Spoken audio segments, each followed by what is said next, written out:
in the flesh. He makes it back onto the podcast. Nah, that's why I'm weak. I just seen Lyle's comment. I'm like, yeah, good to be back, man. What a way to start off the show, man. Word, right? Welcome to episode 22 of New York Football Talk. I mean, I'm not going to waste too much time. I'll let some people get to the chat. You know, people like to be fast, be late. But we have so much to get into this week. I mean, between Friday and the game on Saturday, I mean, just two blockbuster games did not disappoint at all. So, welcome back to the show, man. We missed you, Appreciate you, man. bro. No place I'd rather be on a Monday night, you know? So happy to be back, man. Do what we do. Oh, yeah. But we got better than all that over For the here. best PCO. Nah, listen, we not missing no more shows, man. We locked in. Salute my guy, Dre.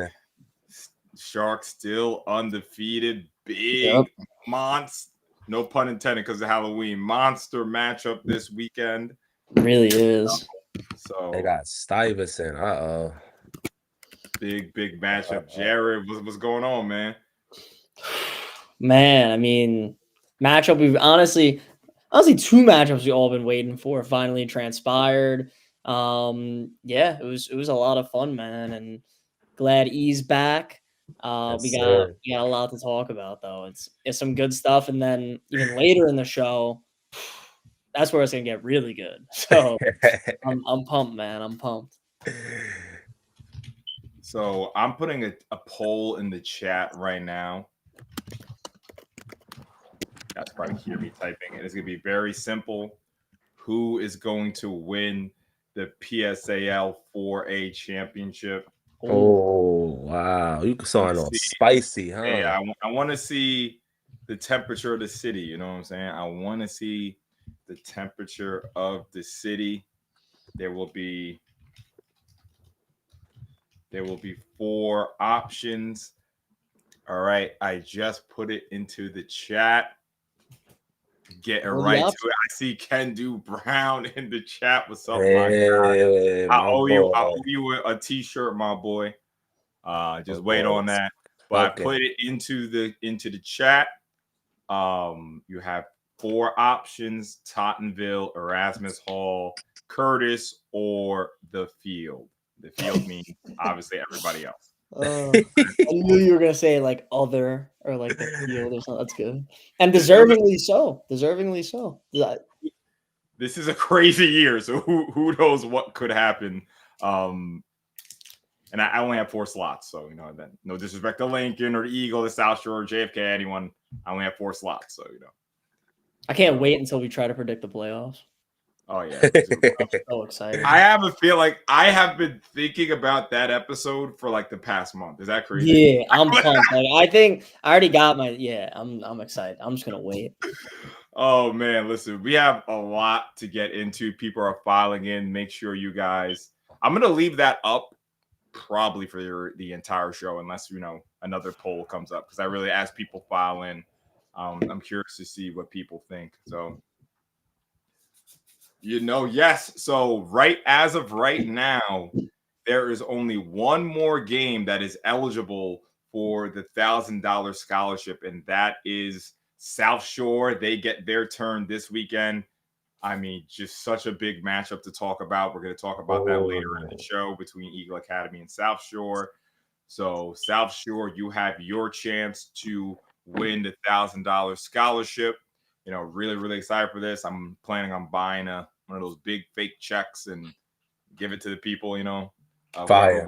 So, I'll probably have my guy LJ take a picture or a video of it or something like that. So This is still up for grabs. South Shore, this is your chance to win. Again, the asterisk at the bottom, teams with multiple games are judged on their first game of the week only. That applies to Curtis, as Curtis has the final game of the week versus Tottenville. So, yes, that is how that goes. And of course, we are over 100 members. Really appreciate everyone. It was a huge month of October. That's big time. Has some plans for the month of November as well. Stay tuned. It's crazy. There's only 2 more league weeks left in the PSAL. Wow. Just like that. Just like that. We have 1 more game in October, and then boom, it's November. You know what I'm saying? So make sure you guys become members. I'm going to leave that link again in the chat. It really helps support everything we got going on. All right, boys. Let's get into it. The rematch of the PSAL 4A Championship from 2024. It's Curtis, it's EHall, a matchup that we've seen literally across, and you can say across decades, honestly. You know, these 2 teams have really been going at it.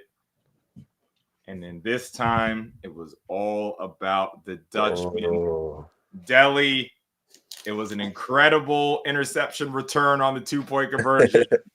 So there was so much controversy, but this is the correct score. The night team, when you caught the interception, you can't return 2-point conversions in high school. But listen, it looked good on film.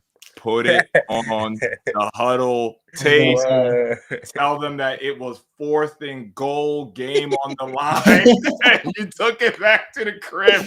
It looked great on film. That's all that matters. It looked great on film.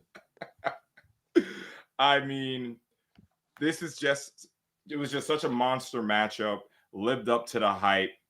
You know, Erasmus Hall, all kudos to them. This is the first time Curtis has lost in what, a year and a half almost. So it's just crazy.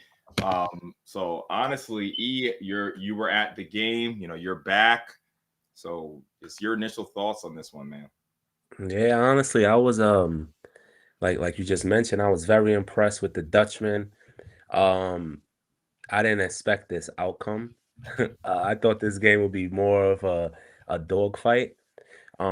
So very impressive win for the Dutchman. They had 460 total yards on offense. And wow. I mentioned this, before the show. Shout out to Kendall Brown, because some of those throws that he made, he might have that's definitely some of the best passes I've seen this guy make in high school. Like that one touchdown pass at number 83, you couldn't have thrown that ball better. Like it was on the money, in the basket, perfect. Almost in the corner of the end zone. So what a day from Kendall. 4 total touchdowns, 3 passing, 1 rushing. Great performance, and very high atmosphere, very intense game. We all know what this matchup is about. So way to step up, Kendall. That's what impressed me the most with the Dutchman. Now they got Amir down for 141 rushing yards. He had a very solid day, but we're not sure if that's actually correct. So forgive us, but definitely a solid day for Amir. A very solid day for Jair Lewis, who had 116 all-purpose yards. Shout out to him because he's been contributing all year long. A very nice 1-2 with him and Amir. Justice doing what Justice has been doing all year, proving he's one of the top athletes in this city. Just making plays all game. A very underrated threat on special teams. And I don't know why these schools keep kicking him the ball. Because my game plan would be not kick this man the ball. Exactly. I'm not even risking that. And just an overall great performance for the Dutchman. On defense, you had Brandon Garcia and Nazir Brown each had 9 tackles apiece. I would like to shout out a guy, Bobble, number 55, Charles. What's his real name? I don't want to say his last name. Charles Tingland. The reason why you're dealing with Jared Surratt all game, and I felt like he held his own.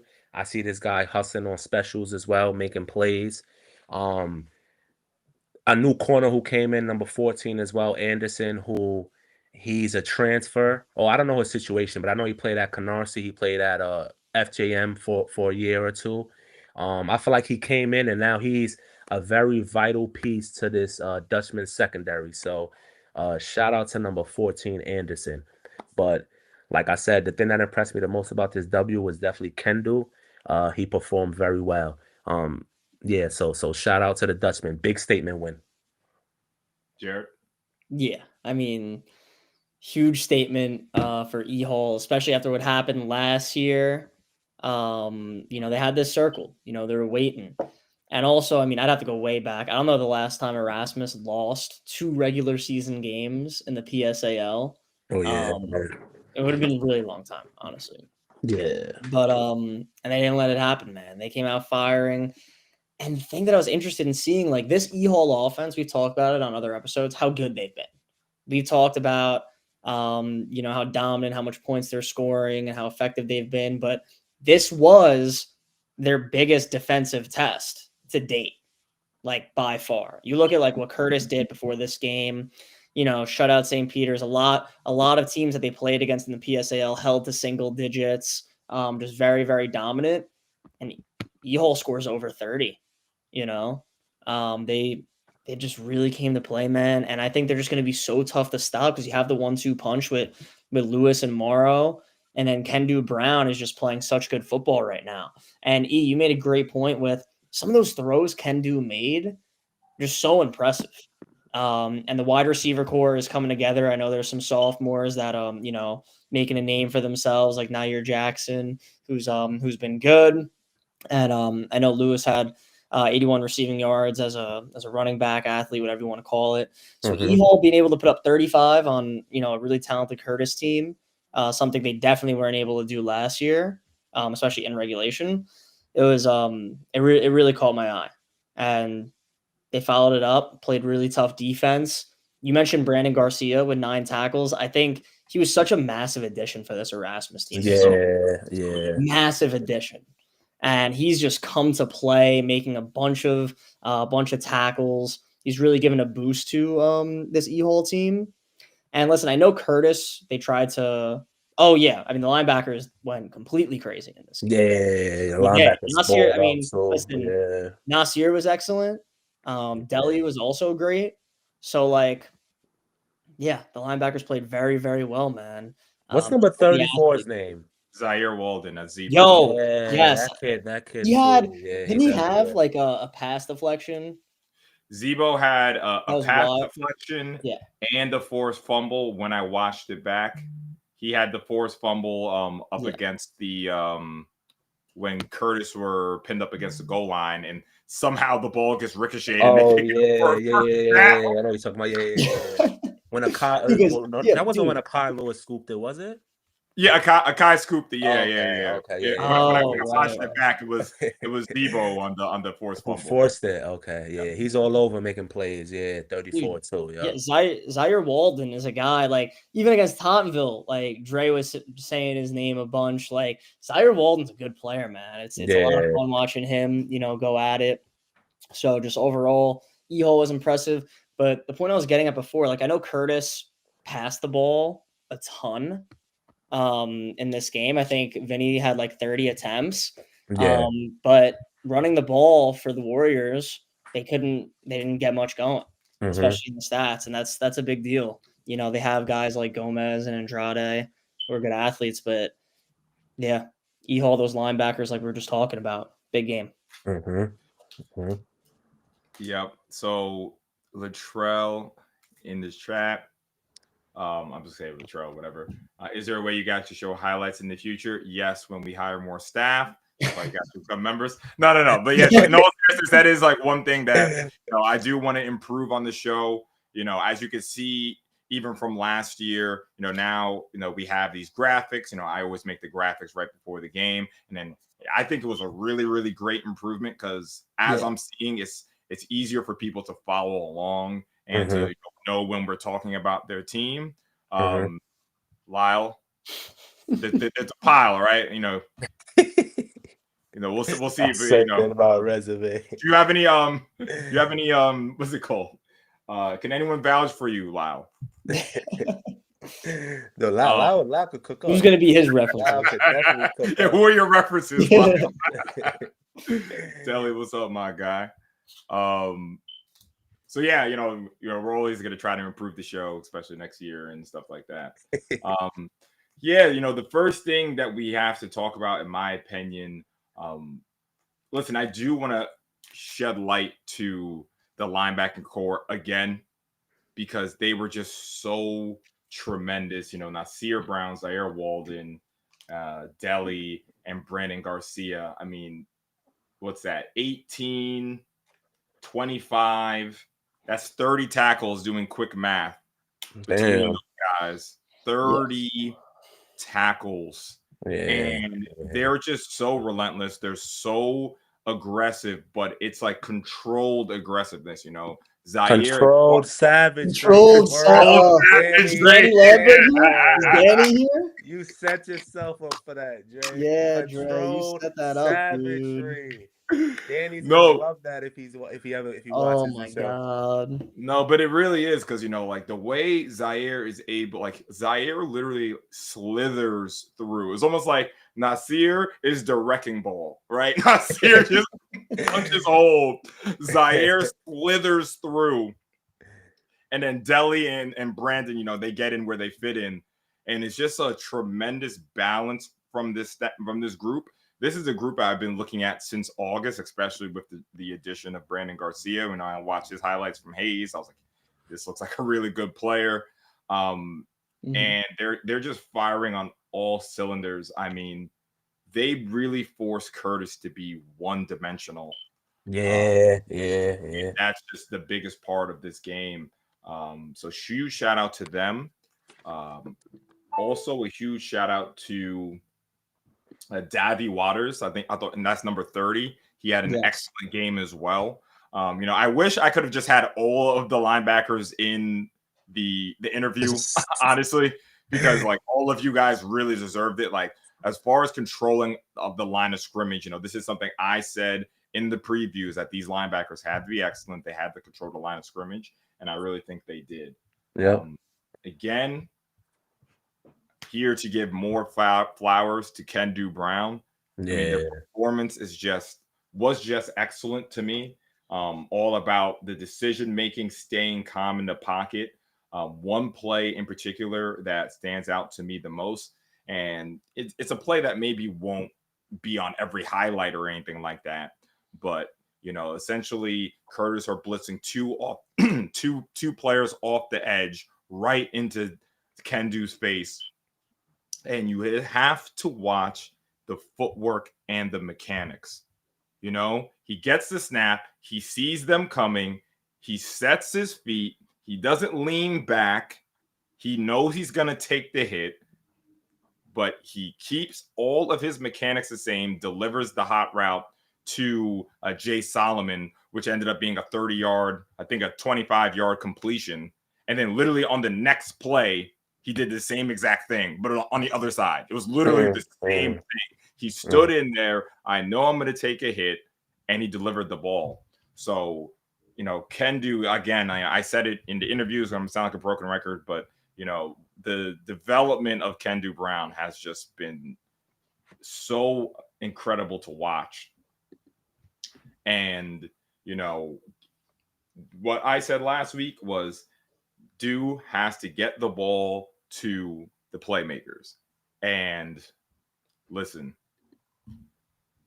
Mr. Murray is just so electrifying, man. He was at the center of everything for EHall, whether it was catching the screen for the touchdown, catching that beautiful toe tap on the sideline, which is another great throw from Kendu, picking up the kick return, bringing it to the 2-yard line.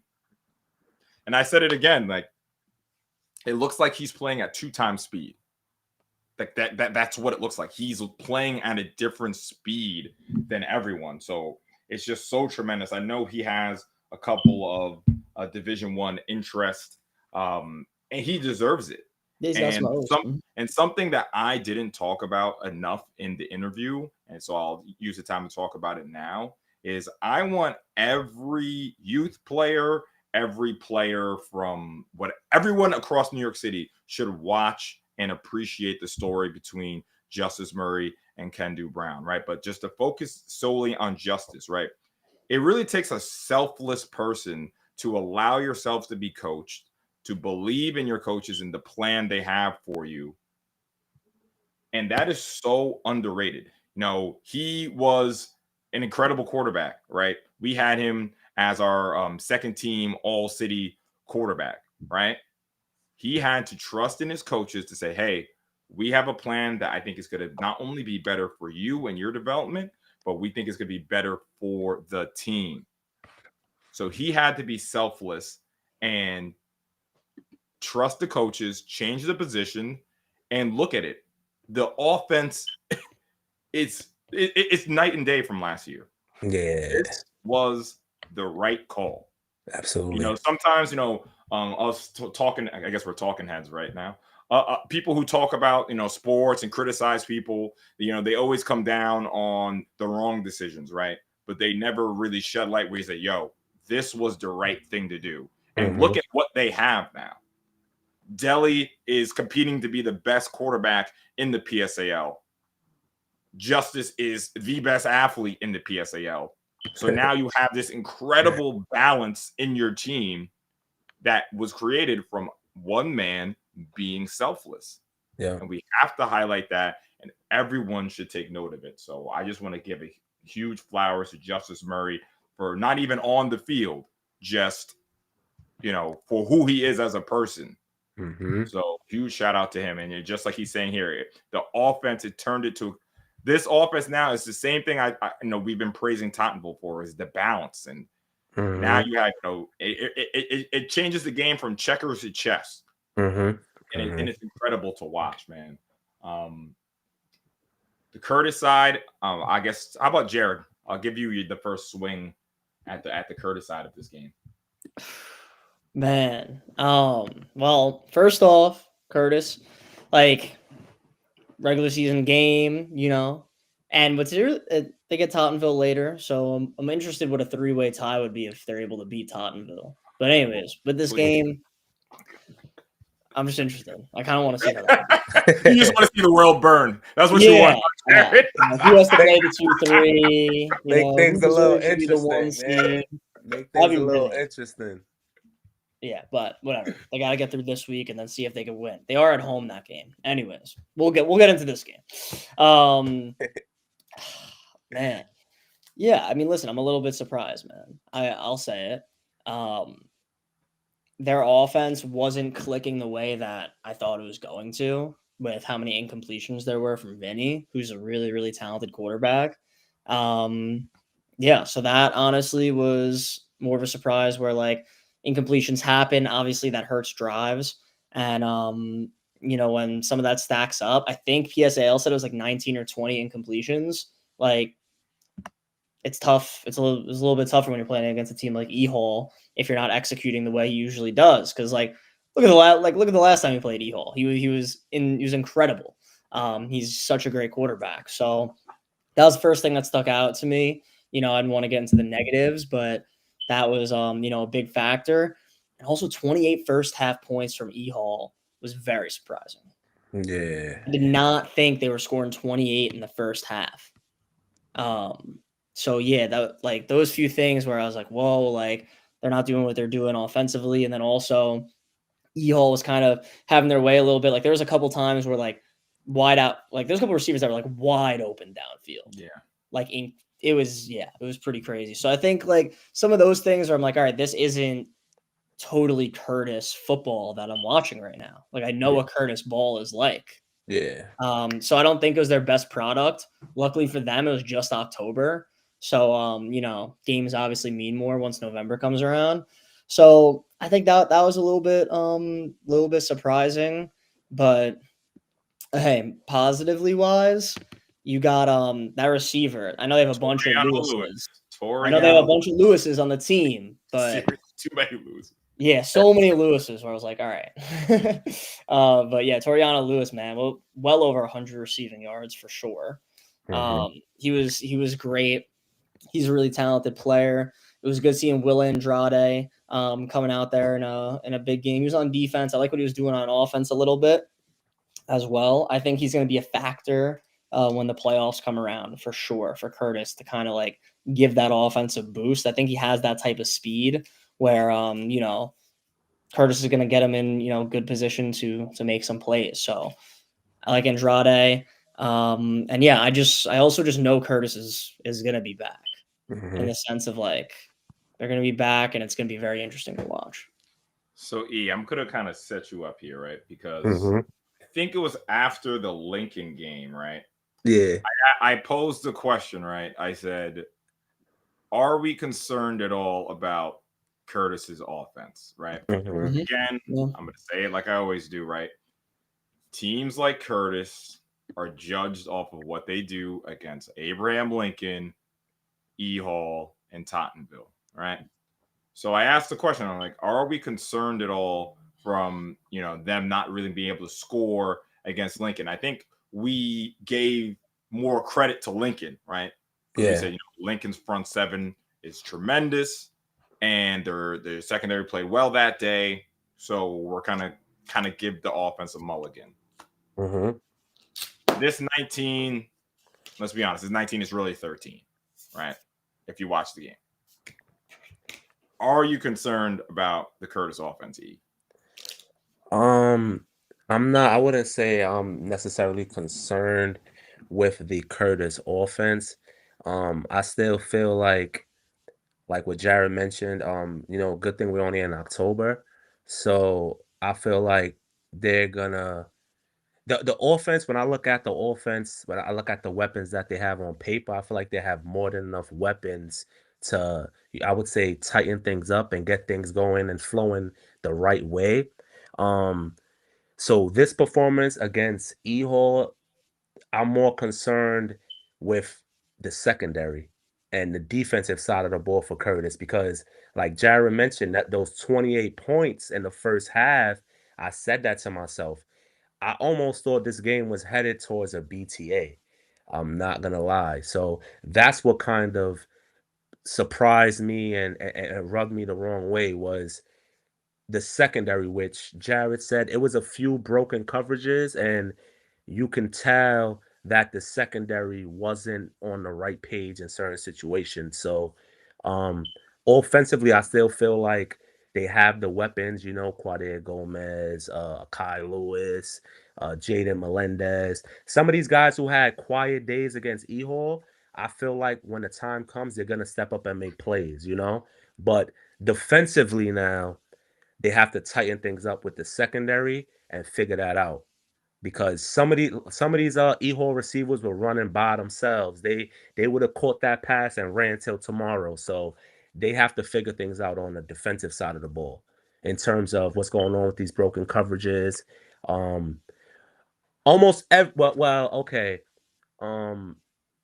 A few of those touchdowns, they were wide open. So yeah, they gotta figure they gotta figure that part out with the broken coverage. I'm not really too concerned with them on the offensive side of the ball.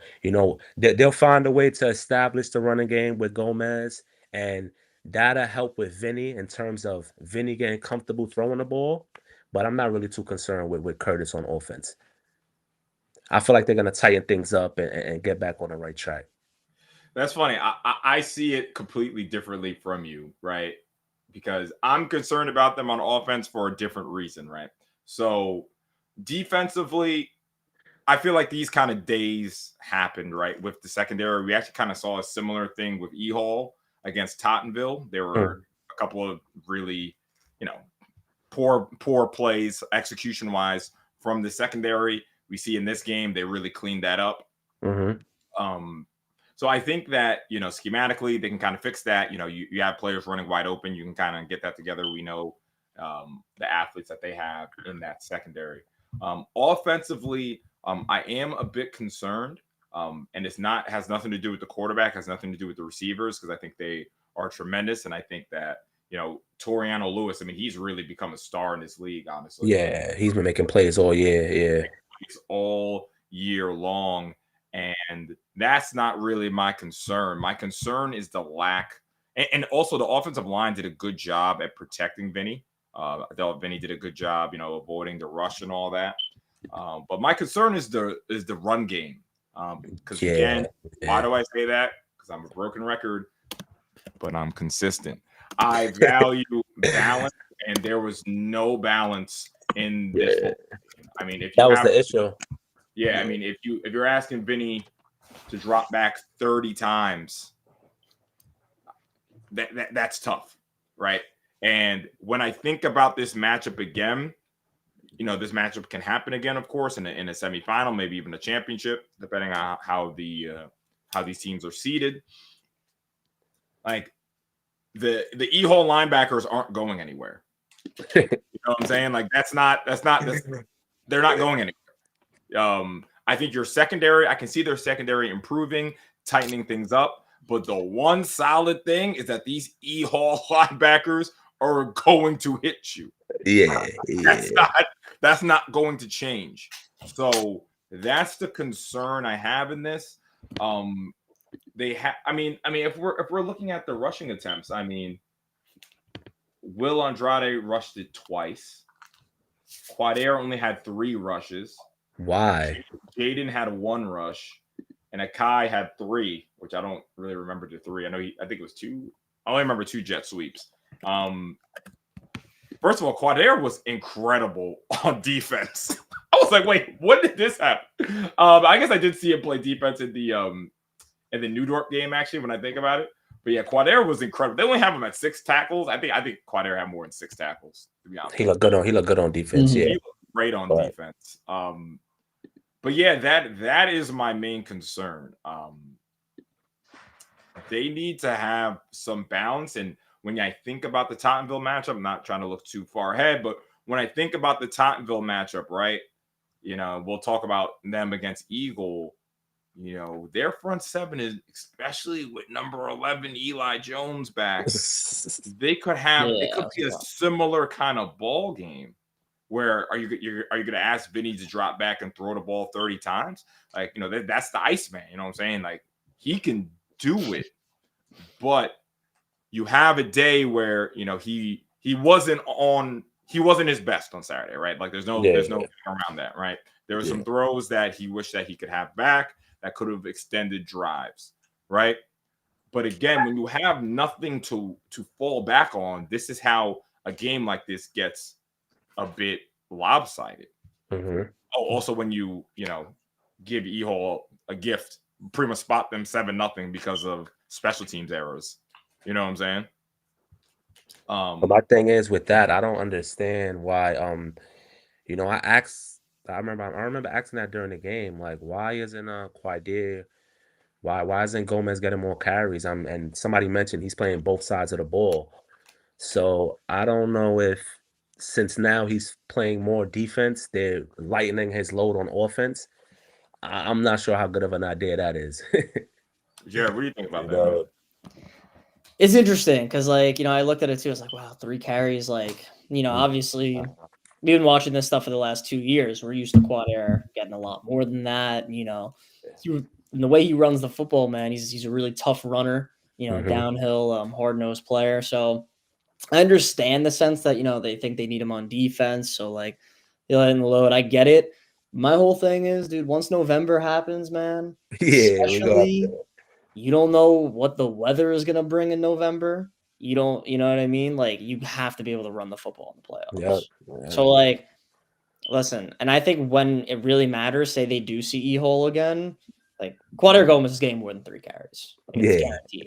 Yeah. And they're gonna, and in the playoffs, they're gonna run him a lot. I think it's gonna be less of the whole we need to save his energy depending on the drive. When it's playoffs, man, I think they're gonna leave it all out there. And your 3-year varsity starter at running back, who is an incredible player, they're gonna get him the rock more for sure. Mm-hmm. And I think it's gonna be interesting to see how Curtis's offensive line does up front in those situations for them trying to run the ball and move the chains. So and now that I remember, as I'm listening to you guys talk, my question was, this Erasmus Hall and this Tottenville team are very different from last year, right? Well, yes, they are very different as far as scoring efficient. Like Erasmus Hall, they are scoring this year, right? So my question was, I'm like, can Curtis keep up with that? last year in this same fixture, it was 12-7. It was a slugfest, And then in the championship, I don't remember the score at regulation, but was it only like, I think it was only like 20. It was like in the 20s, right? At regulation, I think it was like 13-13. Is it 13-13 at regulation? Oh yeah, I can actually. Well, right, because wasn't there 2 touchdowns in overtime, or am I tripping right now? I remember how the game ended. Let me see. I can go look that up right now. I felt like yeah, you're completely right. Yeah, it was 13-13. 13-13. Yeah, dude, I'm telling you, bro. That's what, like, in 4 quarters of football, when you had to actually drive the whole field and not overtime, like, it was, dude, the defense came to play on both sides. Like, it was very tough for either team to score. Like, I don't think EHall even scored in the second half against them. So, right, wow. Yeah, it's really interesting, man. That's why I like to come out here and be like, wow, they put up 28 points in one half. I was like, this is I said. I think it's a testament though as well to EHall's offense. Mm-hmm. And you can make an argument. I'm not making any claims, but you can make an argument. EHall's offense with Mr. Morrow back on the field is the best offense in New York City. You can make that argument for sure. And yeah, it's really tough, man. Yeah, when they have Jair Lewis, Kendu Brown and Amir Morrow in the backfield, it's like, I was really looking at it. I was like, whoa. Yeah, maybe they'll just also throw Justice in the backfield as well occasionally. I could see that in the postseason. Sure. I like how they motion into it, and then before you know it, you got Amir, you got Jair. I'm like, yeah, that's fire. I like that. You could do a lot with that. You could do a lot with that. They're gonna get creative, man. Yeah, no, you're completely right. And I wanted to do this earlier. I saw Josiah Burgos in the chat earlier. If you're still in the chat, can you please just list off every single Erasmus Hall offensive lineman? Because I want to give them a special shout. I should have wrote this down earlier, so forgive me for that. But listen. Yeah. Jared Surratt was still Jared Surratt. But you guys did a great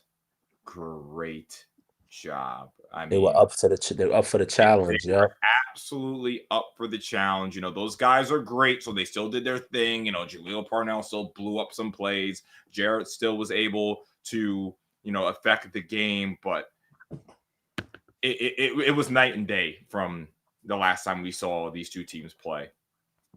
And just a huge shout out to Coach and to Coach Rudley and everyone who really did a great job blocking that front. And EHall were just so ready. Like, the game plan, they were just so ready for Curtis. Like we said before, it's not rocket science. And it's not a secret what Curtis want to do, but it's hard to execute. You need players who are going to really want to compete. And EHall, led by Kendu Brown, they competed, man, and it was tremendous. It was just a tremendous job from that offensive line. I really would like to see this matchup again. I definitely think it's going to be a tighter matchup. But right now, yes, Curtis is definitely chasing EHall, but that's it's October 27th. So there's a lot of football to be played. And, I think it's kind of obvious where Curtis needs to improve. So, they're still the defending champions until further notice. So cannot count them out. And also just a huge shout out to Coach Wheeler and the clock management in that second half. It's like perfect. It was so good. Yeah, man. So anything else from this game, guys? No, I think we nailed it, man. Yeah. All right. Oh, actually, one last thing. And guys, please correct me if I'm wrong on this. Davi Waters, like we talked about him very briefly, he had a great game, and he also had a nice game against Eagle. I don't really remember him that much last year at all. If I'm I just don't. And the site says he only was in action for a game, I think, or two, and he's a senior. So like that's the fact that like it's your senior year and you're balling out. It shows the development of the EHall program and also him as a player. 2 huge games, Curtis and Eagle Academy, and he made a statement. So yeah, huge shout out to number 30, man. So speaking about those boys from Herkimer Street, 27-6. By the way, this is Tottenville's first time playing against Eagle Academy in football. Ever? Ever. Ever. Wow. Which is like pretty cool, right? 27-6. It was a tale of 2 halves. It was a tale of 2 halves. it really was. You were at the game. Your synopsis on this ball game. Yeah, so I'm gonna say I feel like first half, Eagles showed they were up for the challenge, and that was definitely impressive to see. More so on the defensive side of the ball. I feel like in the first half, Eagle was a good fit for Tottenville. They were shutting a lot of things down, very active, flying around. But second half, Tottenville opened up with the ball and they kind of drove right down the field. I remember they punched it in, and you can feel that momentum shift start of the second half. Yeah, and I gotta shout out, of course, Justin McGuire. That's the best quarterback in the PSAL right now. He's playing lights out football. His stat line was 10 for 14, 171 yards, 3 TDs. He also had a rushing touchdown, 4 total touchdowns on a day for Mr. McGuire. Nick Constantino, that duo, I feel like week in, week out, we just see these 2 guys. They're just making plays week in, week out. McGuire to Constantino. So that connection is getting stronger week in, week out. 3 catches, 74 yards with a touchdown. Number 16, Vincent Geller. That's a guy who he's more of a possession guy for Tottenville. He had a nice touchdown catch, 3 catches, 58 yards with a tutty. Now that defense, Tottenville defense, they came to play. Welcome back Eli Jones, 2 sacks for him. Jaden Innocent also had 2 sacks. So this was a game where the Pirates, they made the second half adjustments and they ran away with this one. So shout out to Tottenville for getting the job done. Jared?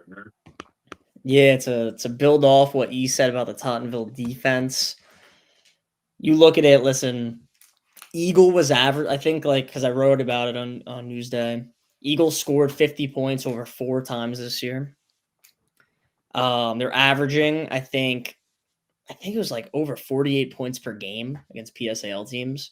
Damn. This offense, it was something crazy like that. Yeah, no, you could look at it because they had 59 points one week, 57 one week. Like, Eagle, this offense was amazing. And they still are amazing, but they ran into a Tottenville defense that had quite a day. You look at the site, and honestly, from my memory, seems about right. I mean, they recovered 3 fumbles. They totaled 6 sacks. And they had a bunch of tackles for loss. I mean, their defense put on a show. And Eli Jones being back is huge because against EHall, you could tell he was missed in that game, in my opinion, for Tottenville, because EHall was able to have a lot of success up front and everything. So the fact that Eli Jones is back is huge. Jaden Innocent, man, he's a playmaker. He was tremendous, and he had to hold him to 6 points and match like Eagles' intensity and even exceed it was really impressive, man. And those second half adjustments was evident. Tomville also recovered an onside kick too. That was pretty game changing. 2 of them. 2 of them, yeah. 2 of them. That's one you thing. Do that, it's like, all right, special teams advantage. You're doing your thing on defense, and I didn't even say a word about the offense yet. Like, let's not act like Tyshawn Bent once again going for almost 170 yards offensively. Yeah. And adding a touchdown. And receiving wise, right? Like Nicholas Constantino was great, but you mentioned Vincent Geller, who's amazing. Like against EHall, it was like Gavin Ledwith, and now all of a sudden it's Vincent Geller, and like Tonville just has these dudes all over the place. So yeah, they're here, man. Yo, listen, extra possessions, extra possessions, extra possessions. Yeah. If you're gonna give a team of this caliber in Tottenville extra possessions, it's you really have no chance in this game. Oscar Santiago Jr., number 55, and Eli Jones, in the middle of that defense. They moved those guys around. I mean, they were just so solid. They really, really gave this Eagle Academy offensive line fits. And huge shout out to number 8. Let me get his name real quick. Number 8. Ooh. DB. He's a DB. Yeah. Hold on. Where is he? Yeah. There we go. Mr. Kamado, number 8 Kamado from Tottenville. He was the one who was able to punch the ball out from Juju after he caught that hitch route. Yeah. He caught the screen route and forced the fumble. Listen, it's a positive step for Eagle Academy. First, let's talk about that. It is progress for Eagle Academy. You go from coming off the bus and handing Erasmus Hall the ball twice to 3 fumbles in a row to you play a good half of football. So it's progress. Right? So got to piece it together now. Got to piece it together. Oh, where's my mouse at? It's progress, but like, can the slider stuff? Can we ease up on the slider stuff, please? Yes, it is me to be the one to say it. Sliders are suspended for 1 week. I don't want to hear nothing about no sliders for a little bit, because 6 points. I mean, how many completions did Eagle Academy have in this ball game? Yeah. So. Well, that's one thing. That's one thing that I wanted to mention that I couldn't get to. We have to give credit to Tottenville's secondary. Absolutely. A few guys is number 5, Kyle Charles. Number 6, Matthew Levine. Number 8, we just mentioned him. Sorry if I'm forgetting anyone else in that secondary, but what I seen is a very confident group. They're playing man press for a good amount of the game, and I would expect the sliders to make more plays in that situation. So, when you got guys playing, you gotta make more plays. That word is suspended. Oh yeah, okay. So the Eagle Academy wide receivers. Yes, I expect that group to make more plays in situations like that, and I know that they're capable of winning matchups in that situation. So that's something that me watching the game, I seen the coverages that Tottenville was in, and I expected more shots to be taken and more plays to be made. So that's just something that I noticed that game. So shout out to Tottenville's secondary. They played a very good game. Listen, I'll be the one to say, but why do we expect them to make these plays, right? I think that this team does need to prove it. You know what I'm saying? Absolutely. When you're at this level, right? And I am definitely all for the, I mean, listen, we all live on social media, right? You want to drum up excitement and everything like that, but you do have to look in the mirror at some point, right? The Tottenville secondary, just like you said, they said, yo, we don't care about any of this slider stuff. We coming up playing press man. Yeah. We gotta rush 4 because we know them boys can handle. No, we're gonna rush 4 because we know that we're gonna get a bunch of coverage sacks. I think there was a point where they got 3 coverage sacks in a row. Yeah, that's straps. Like people always talk about that is straps. That is straight straps.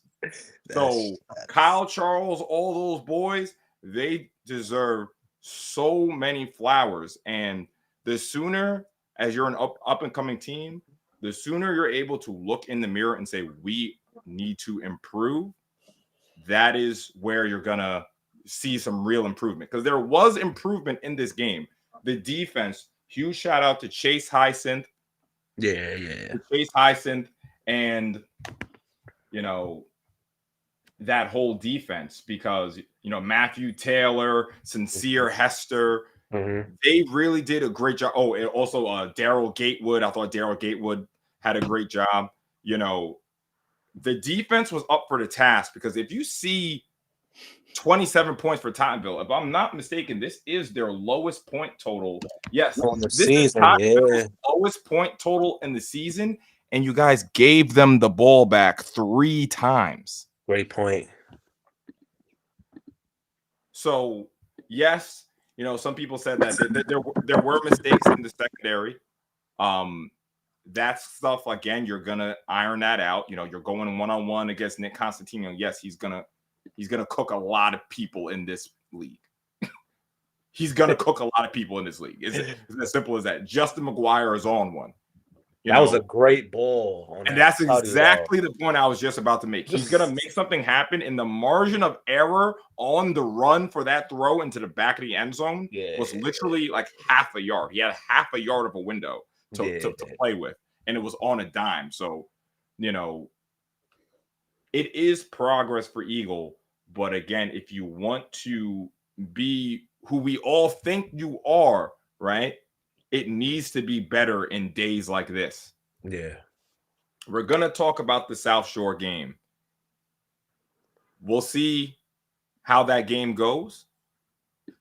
But in the first round, you're most likely going to see a Curtis, a Tottenville, a Lincoln, a Erasmus Hall. You know what I'm saying?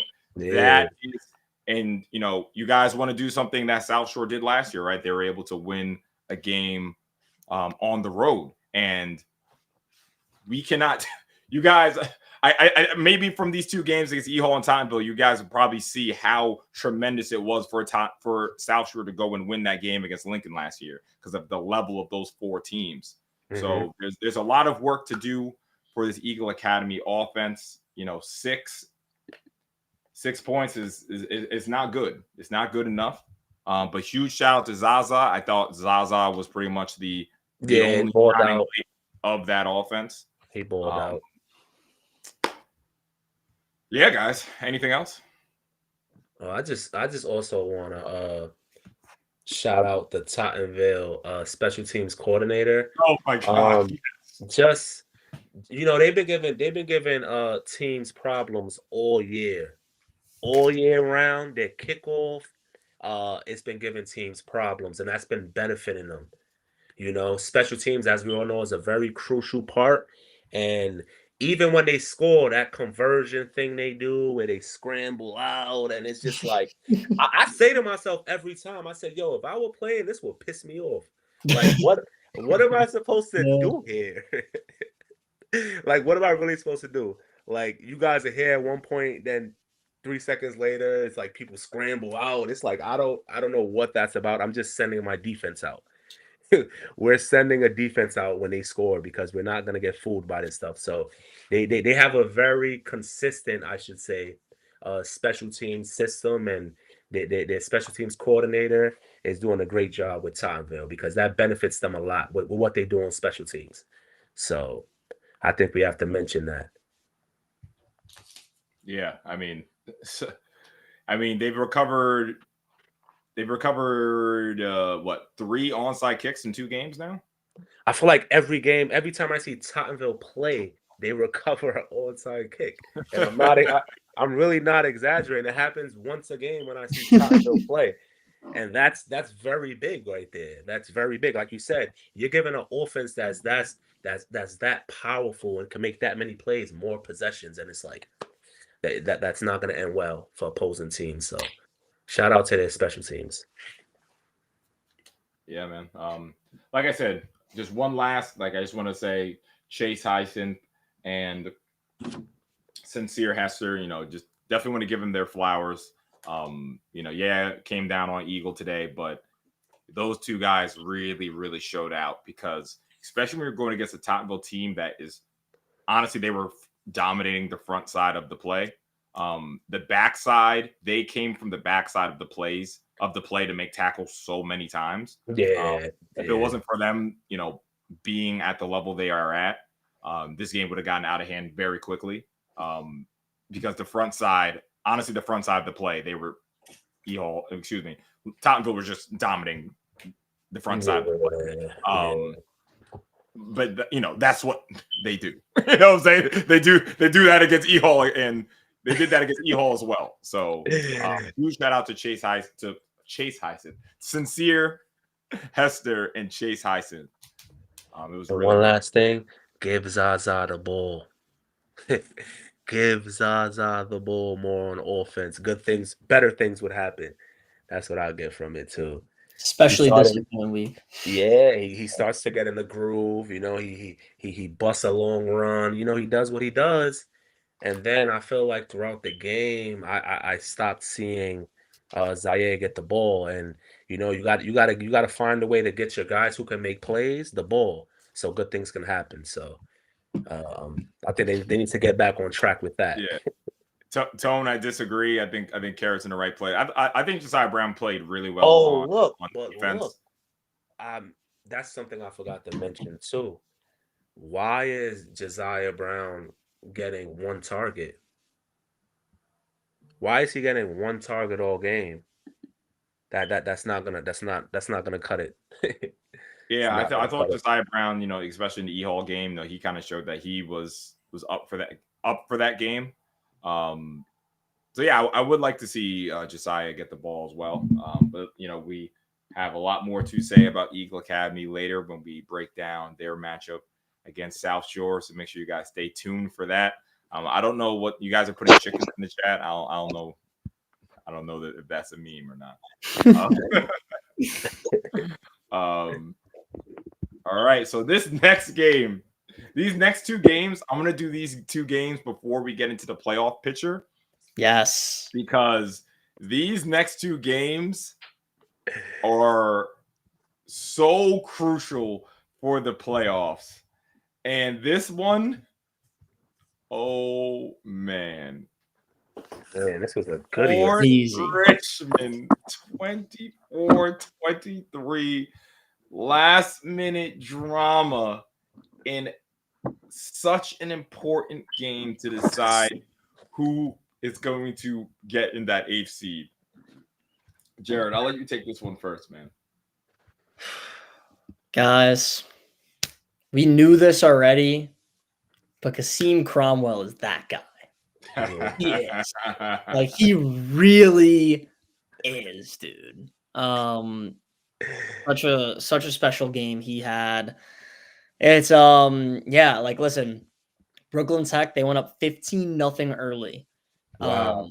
Cole Scanlon was doing his thing for BK Tech. He ran one in. He also threw 2 touchdowns. Ezra Josie had over 90 yards receiving and a touchdown. Brooklyn Tech's up 15-0. The man, Kasim Cromwell, had 2 touchdowns for Port Richmond. They actually went up 16-15. Brooklyn Tech comes back. They go up 23-16. Wow. And then thing is, man, you got Cromwell scores his 3rd touchdown of the game with 30 seconds left, I heard it was. Wow. And he had 224 rushing yards in this game. You're down by 1 after you score the touchdown, 2-point conversion. You put the ball in the hot hands of Kasim Cromwell. You let your best player either win it or lose it. And yeah, Cromwell scored. Port Richmond, they went up, and of course, such a fitting ending. Brooklyn Tech had a little bit of time to go downfield, or at least try to have a deep shot or two. Deep shot downfield. Guess who intercepts it? It's Cromwell. Wow. Game over. Wow. Yeah. So nuts. And with this too, I was doing a lot of math in my head. Listen, we're gonna get into it in a little bit, but Port Richmond, believe they're 4-2 right now.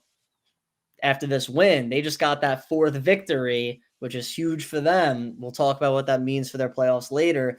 And for Brooklyn Tech, if Brooklyn Tech won this game, they would have gotten win number 3, and they have Canarsie this upcoming week. So it would have been very interesting. Oh, wow.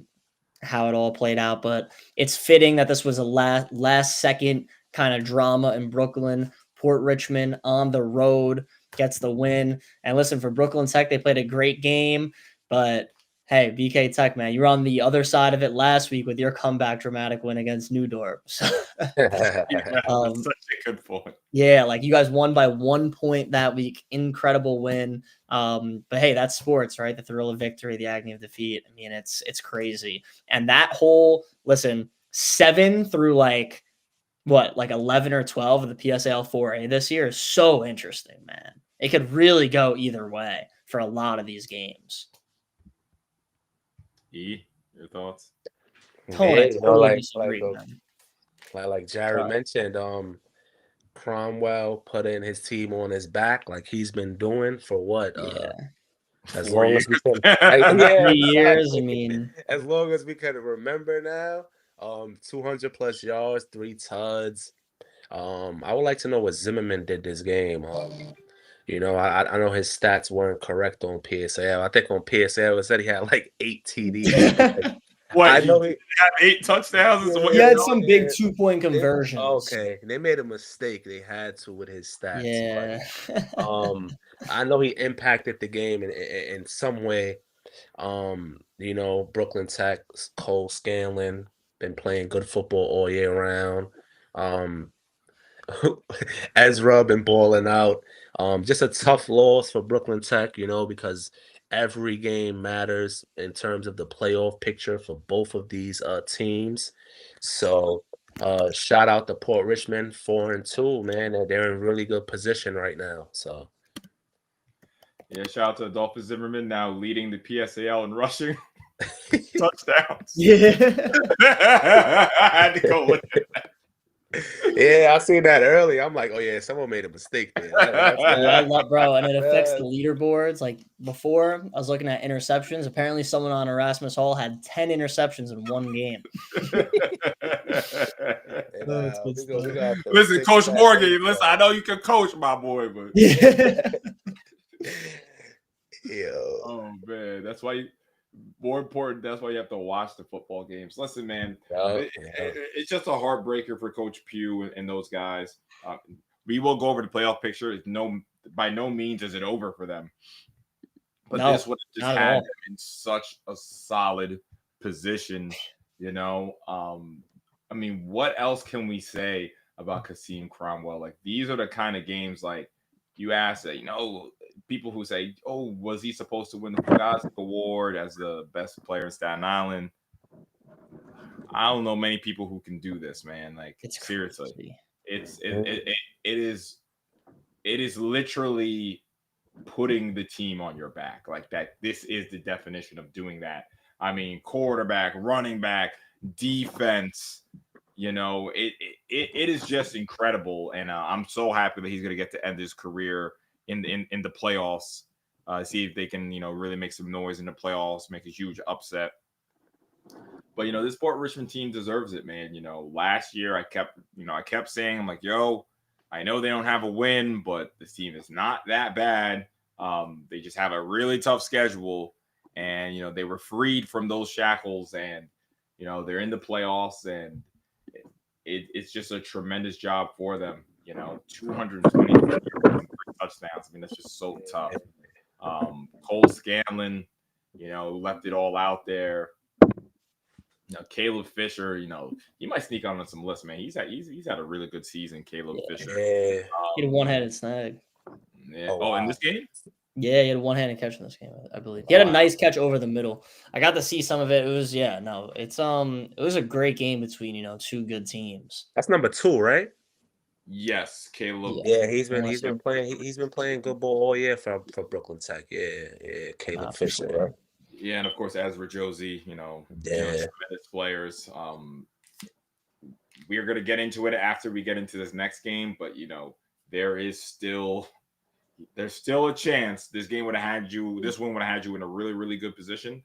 But I think there is still a chance. But this next game that also had huge playoff implications. 48-40, and an absolute shootout between JFK and Wagner. I actually need to go look at the stats for this. I just want to see. There's one player I'm looking to see right now. Yeah. Wow. 157 rushing yards for Derek Betances. I had to go see that immediately. Shout out to Derek Betances, man. But honestly, let's not even lead with Derek Betances. Jeremiah Sanat, 7 for 8, 169 yards through the air, 2 touchdowns. Yeah, let's go, boy. Let's go, Jeremiah Sanat. That's a perfect day, damn near. Yo, I mean, this is incredible. The backs had combined for 4 TDs, man. 4 TDs combined between those backs from Kennedy, man. So it's a balanced effort. It really was. Yeah. I'll ask Jared. Do you think JFK is one of the top 8 teams in this league? Yeah, I'll say it again. I think they're one of the top 8 teams, and I'm so excited to actually talk about the playoff picture today because it gets very interesting.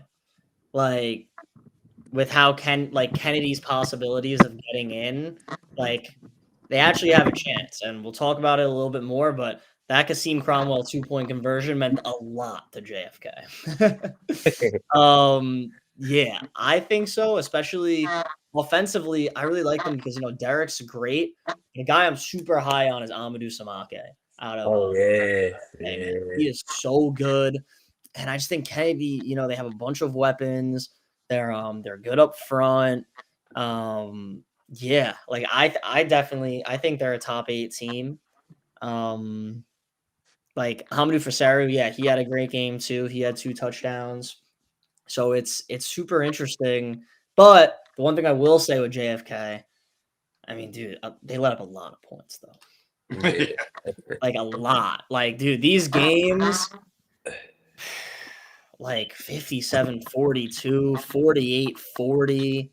I mean, how many points got dude, it's crazy, man. Even them and Fort Hamilton combined for like 78 points, even though 58 of them were JFK's, but yeah.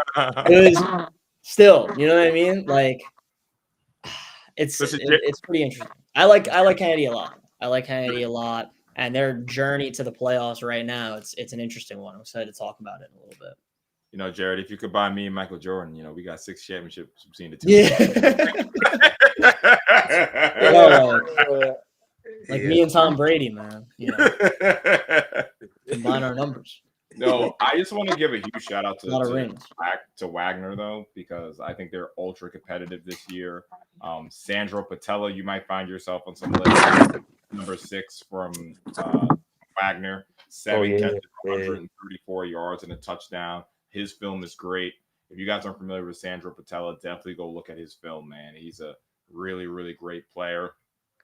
Mr. Spencer, 13 for 20 at quarterback, 209 yards.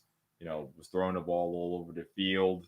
And a lot of Spencer also had a rushing touchdown, 2 rushing touchdowns apiece from Ojo and Mr. Justin Phillips. So, Wagner was, kind of playing with their life on the line as well. It's going to be tough for Wagner. So we do have a graphic for the playoff picture. I did not include Wagner, not out of any disrespect. There is a limited space on the graphic. And listen, if you guys go and beat EHall, listen, we're opening up. We're having a podcast on Sunday, and then we're opening up on Monday. And that will be one of the big wins in a long time. Any given Saturday, any given Sunday. But it is going to be tough for Wagner with their remaining schedule to get to that 4-win mark. Wagner was up going in the fourth quarter in this game too. Wow. Oh wow. Yeah, Wagner was up. Kennedy had to come back. And yeah, Wagner's a good team, man. If they won this game, it would have been very interesting. They would be in the position that Kennedy's in. But we'll dude. Yeah, Oh man. It's funny because that's we how told in real life. Like, yo, boy, oh my god. so you're ridiculous. All right. Anything else on this game? Yeah, I think we hit it on the nose. You know, Kennedy had 295 yards on the ground. That wing T was alive and well. You know, like we mentioned, $157 for Batanzas, 85 for Hamadou with 2 tuds. And number 9, Amadou Samake, Yeah. 52 rushing yards with a TD. Yeah, man, I just wanna give Kennedy their flowers because I feel like that's a school that they not even arguably, they had the toughest schedule for a schedule, I can say. And they've competed better than most people thought they would in a lot of these games. They put up a fight in a majority of these games this year. So regardless how things play out for Kennedy, I think we have to respect, you know, the competitive level they've shown us this year, you know. So shout out to Kennedy for competing week in, week out. No matter if they're playing what they got Tottenville this week now. It's like it doesn't get easier for Kennedy, but they're gonna show up and they're gonna compete, you know. So All right, so let's that's a get legit argument for Clinton's schedule was I just know brutal. Kennedy's schedule was brutal too, but Clinton definitely had a tough schedule. Yep. All right, so let's get into the playoff picture Wow. Oh, in the damn 4A. Yeah, we got a graphic, man. We got a graphic. Yeah. So this is how the playoff picture looks on PSAL right now. You see that red line JFK with literally a 12-point PowerPoint lead over Brooklyn Tech.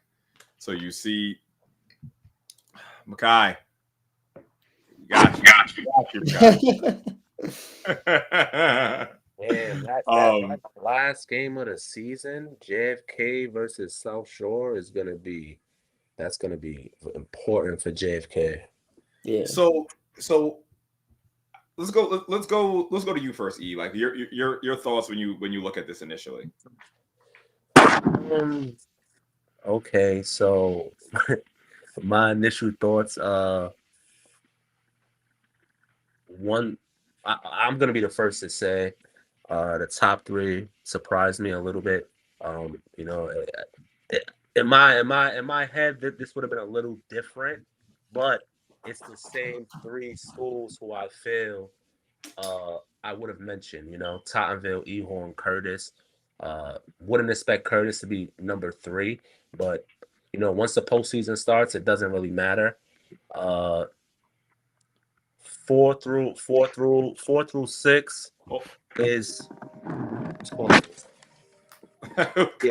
Sorry. Yo, E. So hold the thoughts. We are going to answer the chat's questions in a second.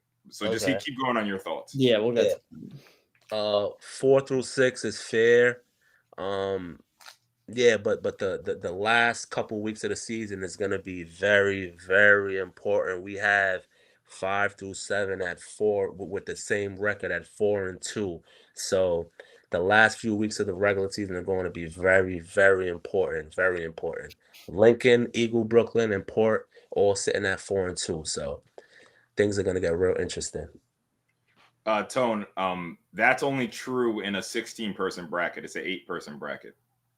I think top 4 get a bye. Oh no, that's not. No, that's not going to happen.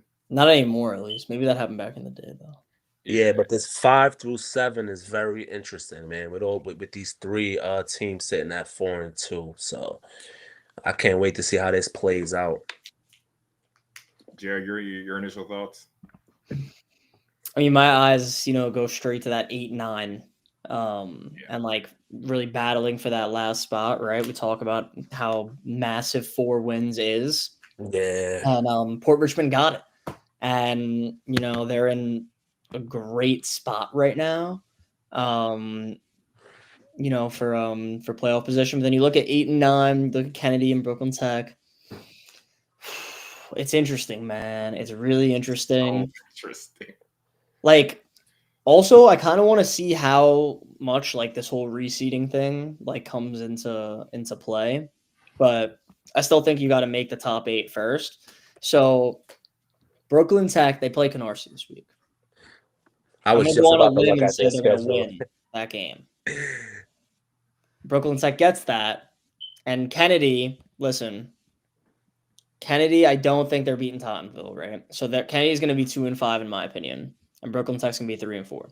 Going down to that last week, you probably have to think Kennedy needs to win and Brooklyn Tech needs to lose, and then Kennedy would win off of would get in because of like rating and stuff like that. Like a 2-win Kennedy team, there's no way they get in. So I think they have to beat South Shore, and if they're able to do that, you got a good shot. And honestly, if I'm Kennedy, if you take care of business against South Shore, which I think is actually a Friday, which is cool, out of all the teams towards the bottom of the 4A to play against Brooklyn Tech, I don't totally mind Fort Hamilton just because they're going to have a lot to play for, even though they're not going to the playoffs.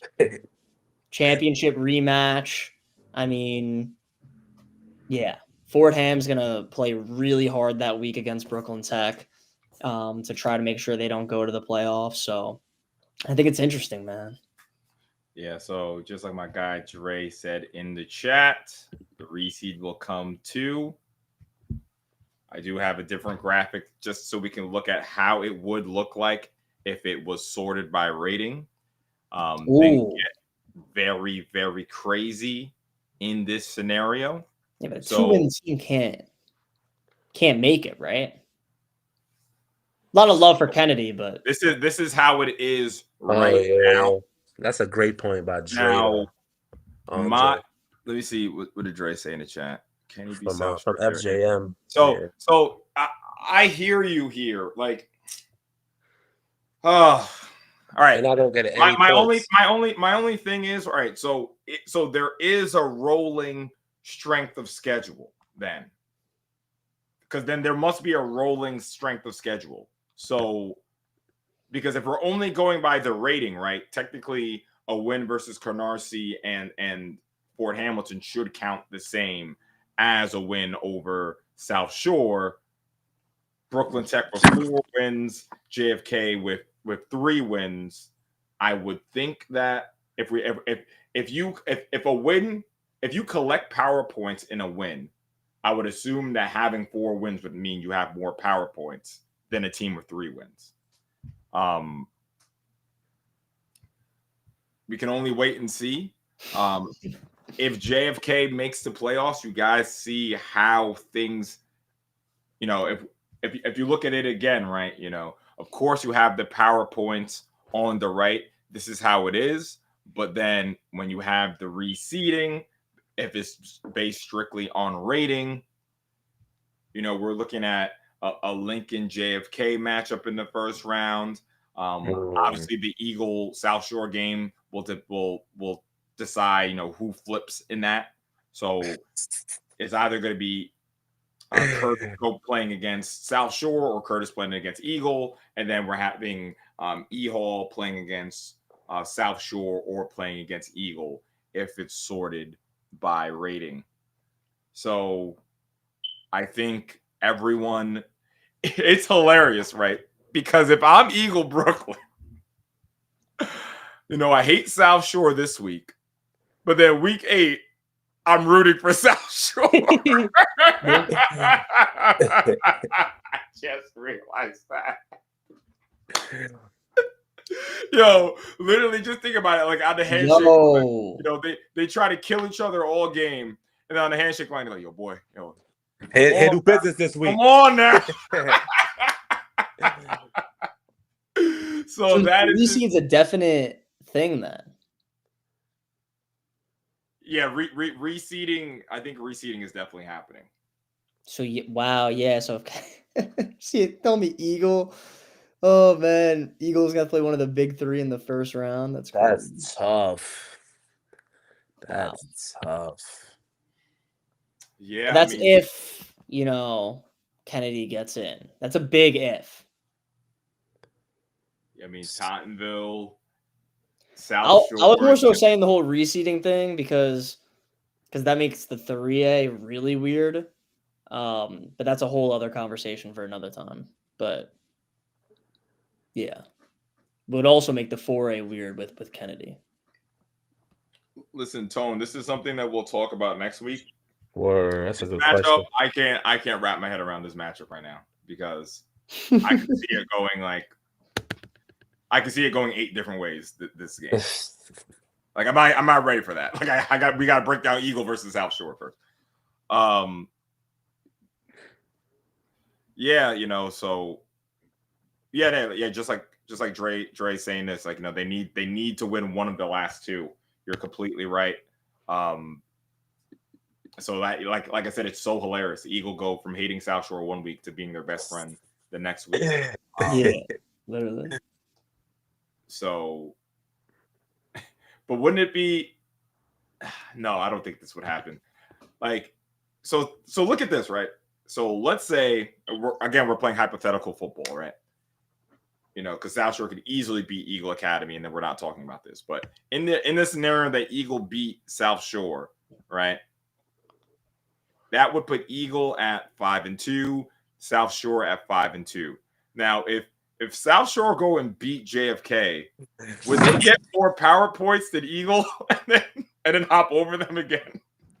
Oh, because Eagle plays lesser. Well, they play Wagner, which is also a 12. But if we're talking about this rolling strength of schedule, like would it win versus JFK? That's interesting. Yeah, because it's not head to head. Wow. That'd be funny. That just can't. Could you imagine Coach Jones beating JFK and South Shore, and you would be under both of them? Like how? Yeah, and go to Sid Luckman in round 1 while you're at it. Go to Sid Luckman round 1. Oh man, that's tough. That's tough. Why us, right? Yeah. So seriously, like this is heating up. Like I said, we'll see. Like so much can happen in 1 week. Like South Shore wins. Let's say if JFK is able to get an upset over Tottenville, I mean, chaos would ensue on the top of this on top of this bracket. That game was very, very close in the first half. In the quarterfinal matchup last year. This is something I touched on. Tottenville, ending the season with JFK and Curtis. I mean, that's tough. We saw Nick Constantino, Corey Brown, and Tyshawn Bent playing a good amount of defense. Yeah. So they're definitely banged up in the secondary. So this can get a little crazy. This could get a little crazy. Anything else on the playoff picture, guys? Every week matters at this point. Yeah. Like every single week matters at this point.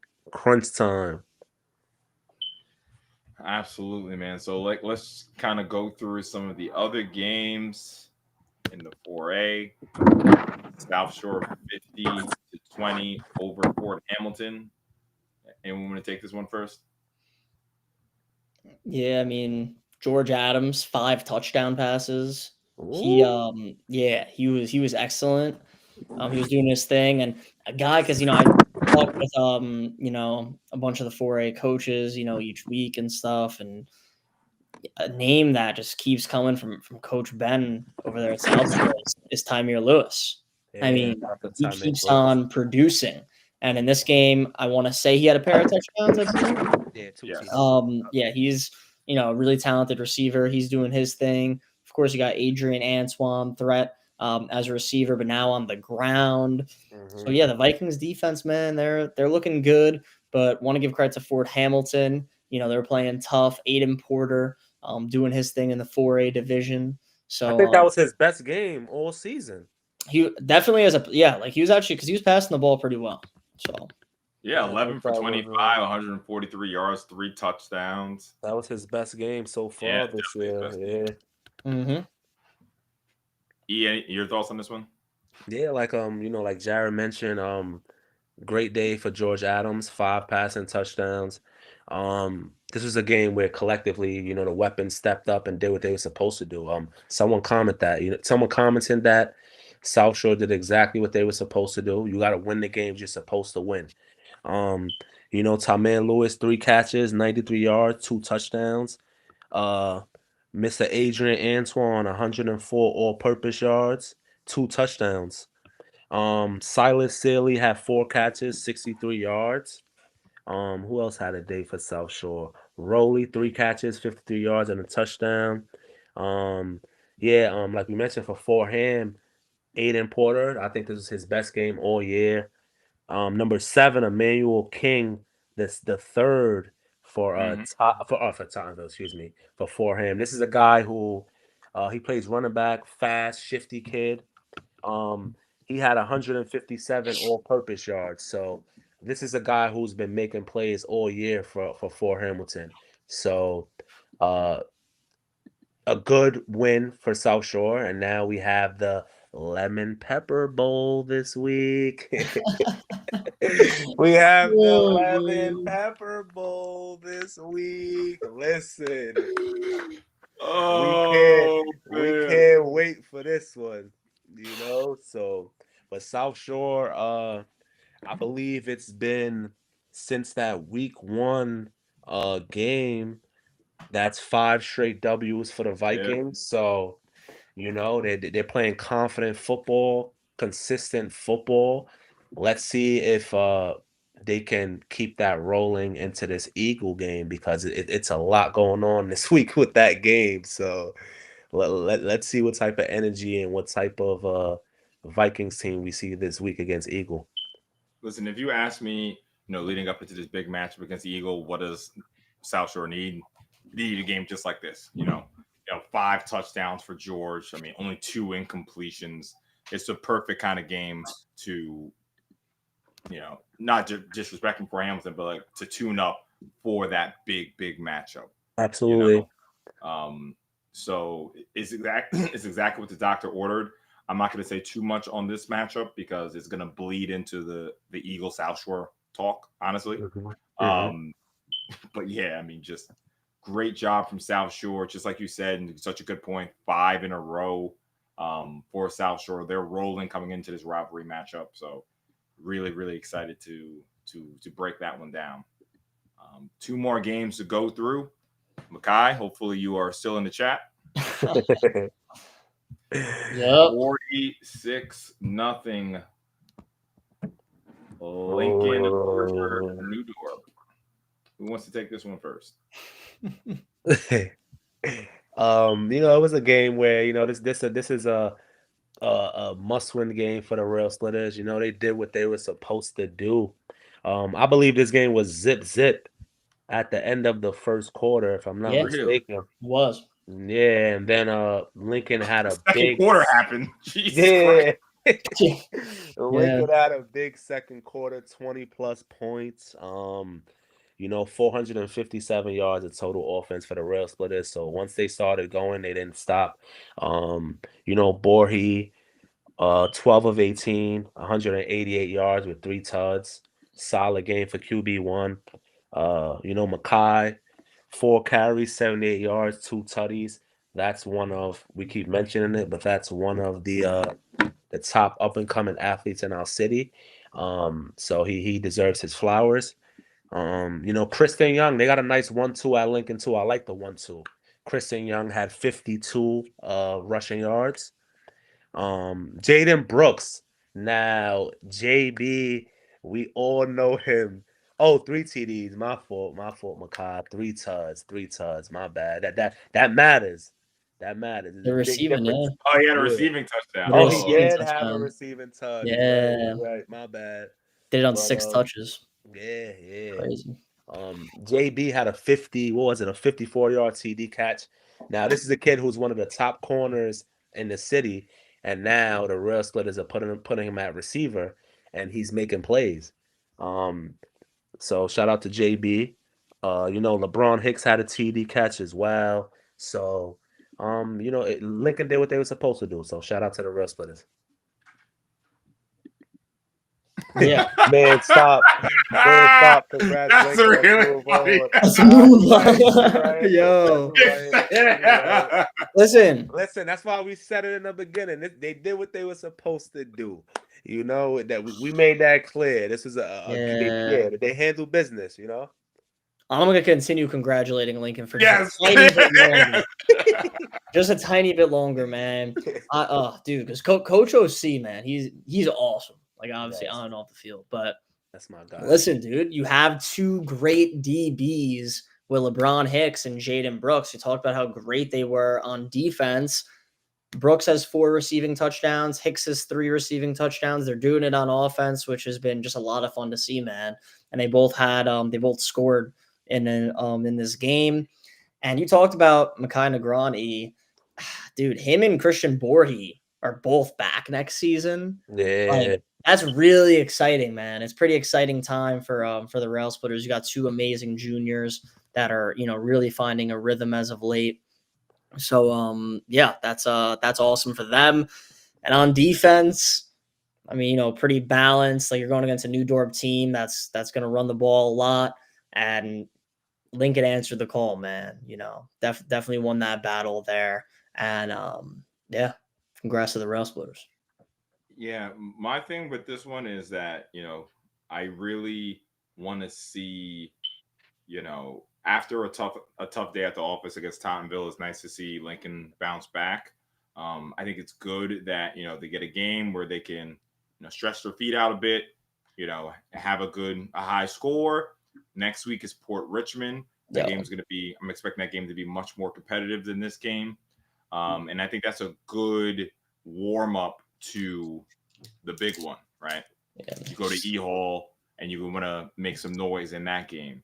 And when I think about that matchup, I think that, Mekhi Negroni is really proven to be one of the better players in this league.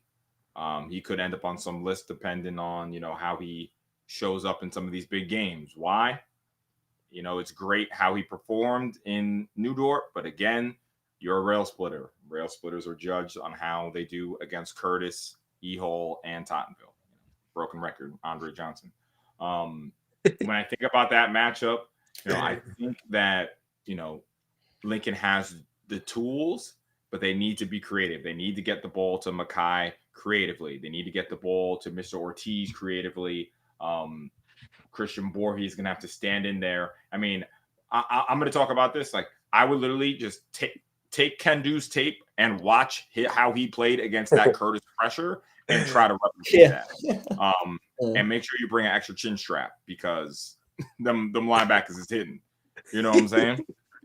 Yeah. So yeah, I need to see. It's almost like with Lincoln, I kind of just need to see them in a big game, if that makes sense. Like the performance in the Curtis game was good. The offense couldn't get going. The Tottenville game was a bit disappointing, in my opinion.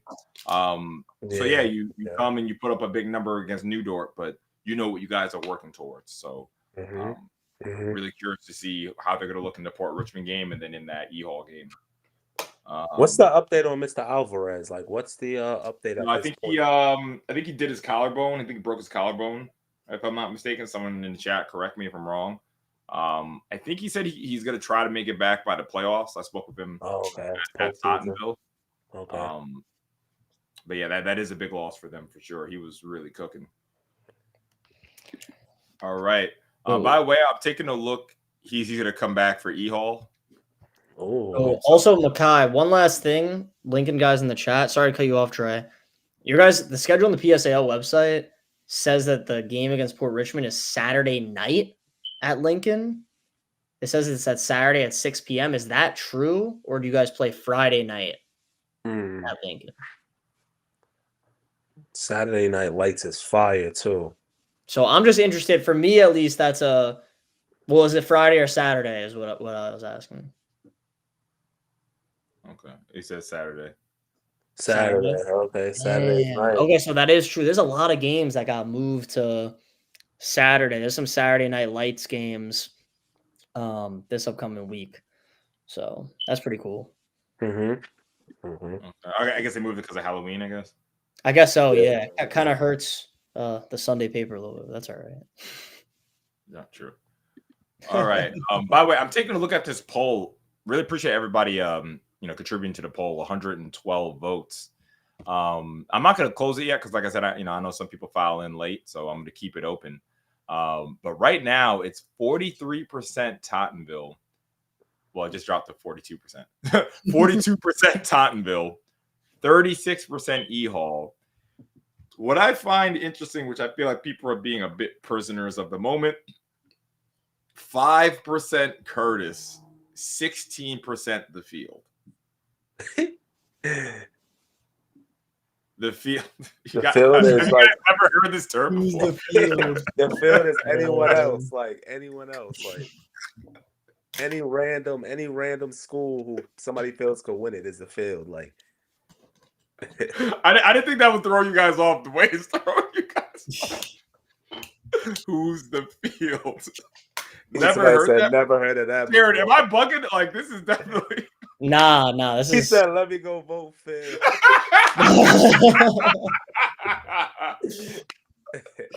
Oh, that's good. I didn't think this was gonna be such a curveball for you guys. Nah, yeah.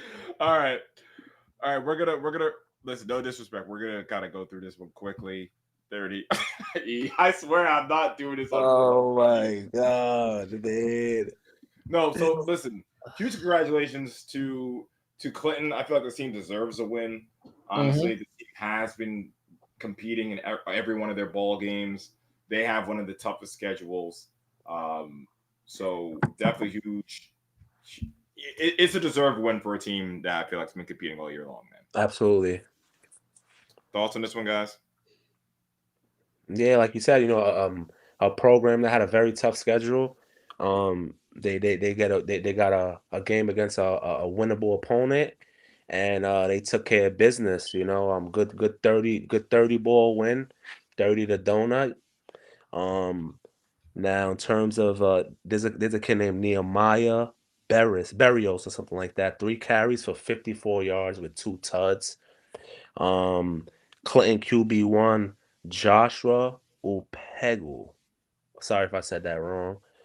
4 for 6 for 81 yards. So, Clinton won a game that they were supposed to win, and shout out to them for getting a W. It's this tough season, but a win is always soothing, and everything feels good when you get that W. So, shout out to Clinton. Yeah, sure. Javier Richardson had a day. I think he had he had 1 touchdown, but he was like doing it rushing, receiving. He also had a sack and a bunch of tackles. So he had a good game. And I don't think Edwin Kaba did a ton against Canarsie, but I do want to give him a shout out just because he's got 5 receiving touchdowns on the year. Wow. He's been a good player for Clinton this season. Who's definitely been shining in this super tough schedule. Like, they didn't really need to pass the ball a ton against Canarsie, but in games that they've had to, he's really showed up for them. Mm-hmm. Yeah, man. Listen, Canarsie, just keep playing, keep fighting. We know the situation y'all are in. It will get sorted out. So keep playing. We see y'all in the 2A next year, Canarsie. That's how we'll sort things out. We don't even want no 3A smoke, all right? Put us in the 2A, all right? We're comfortable there. We'll be fine there, all right? Oh, man. That's how we'll sort things out. Seriously, come on, bro. But the salute is hilarious, someone has to say it. I'll be the one to say it. Things will be way better off. Oh man, if we just go to the 2A. Sorry if I had to be the bad guy, man, but it's like chill. Lau, I had to be the one to say it, man. I'm not sure if Eagles get involved, but listen, 2A us, please. Just 2A us. We gotta skip the 3A. Sometime most of the 3A sometimes can be more competitive than the 4A. So let's just skip all of that and play somewhere where we can compete. That's how I view it. That's how I view the situation. Listen, E, I'm laughing, but I'm gonna be honest. I agree. I definitely agree. Especially if Eagle 3 get out of there. 2A, Yes. 2A is don't sleep on the 2A either though. 2A. No, you're right. You're right And You're interesting right about that. 2A definitely has some hitters down there. Yeah.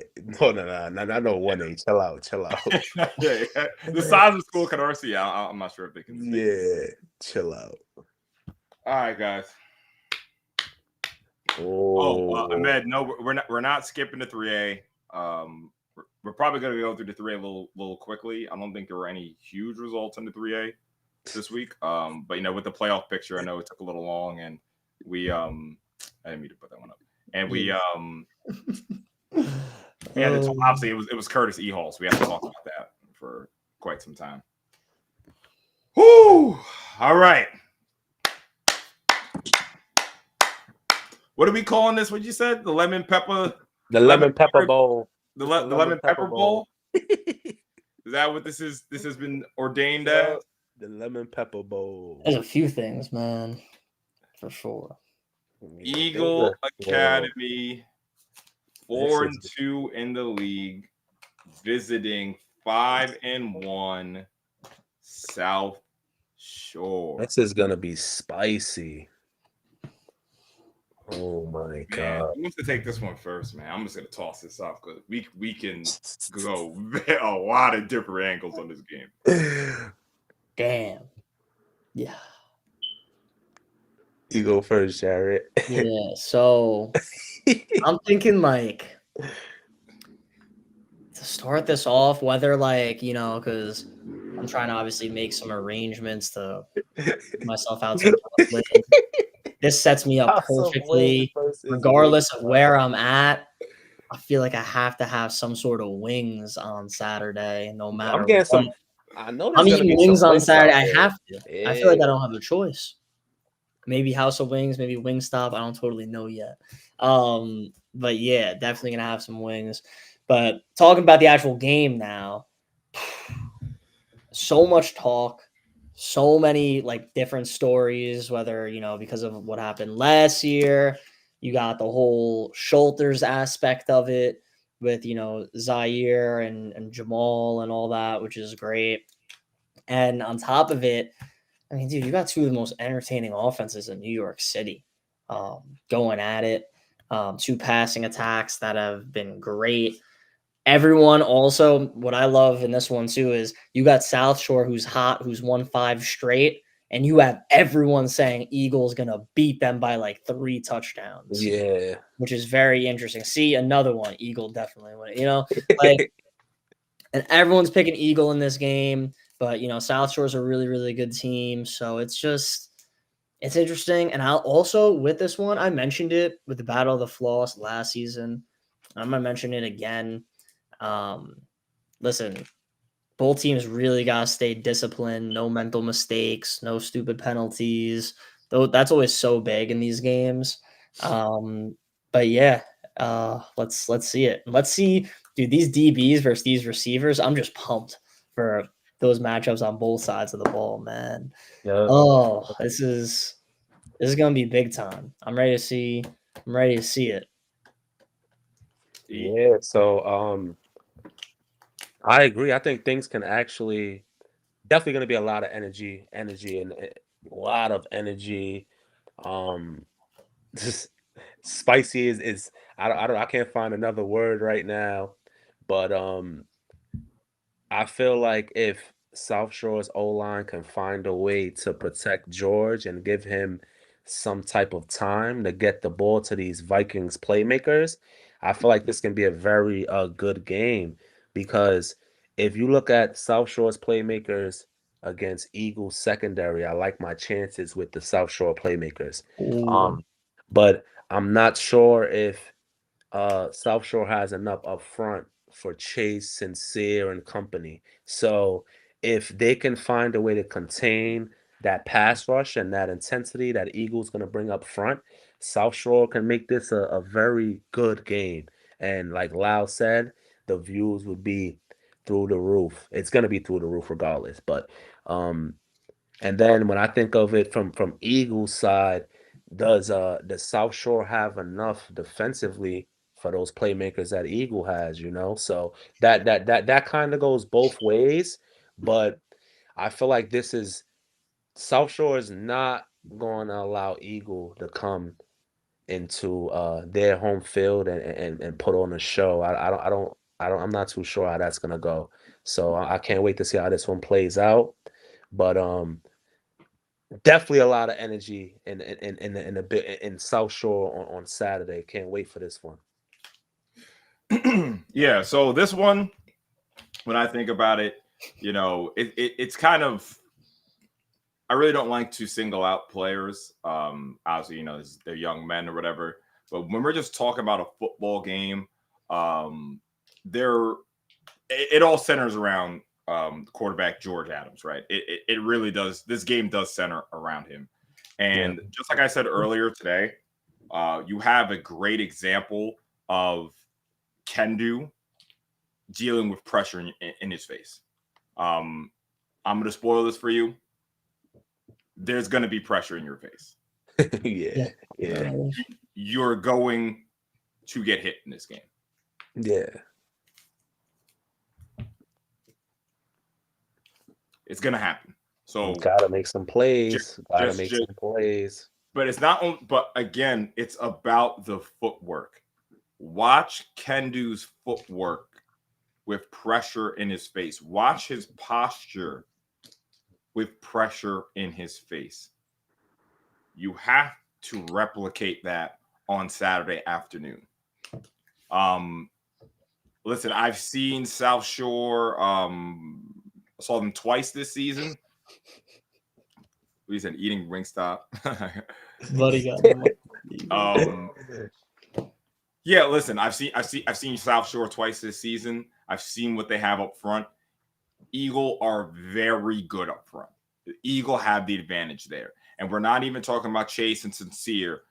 Daryl and 52, Matthew Taylor. Oh, absolutely. Yeah. Are really, really good. And if you saw the Lehigh game, the way they were dialing up number 5, Beatty in the blitz. Yep. Was very, very good.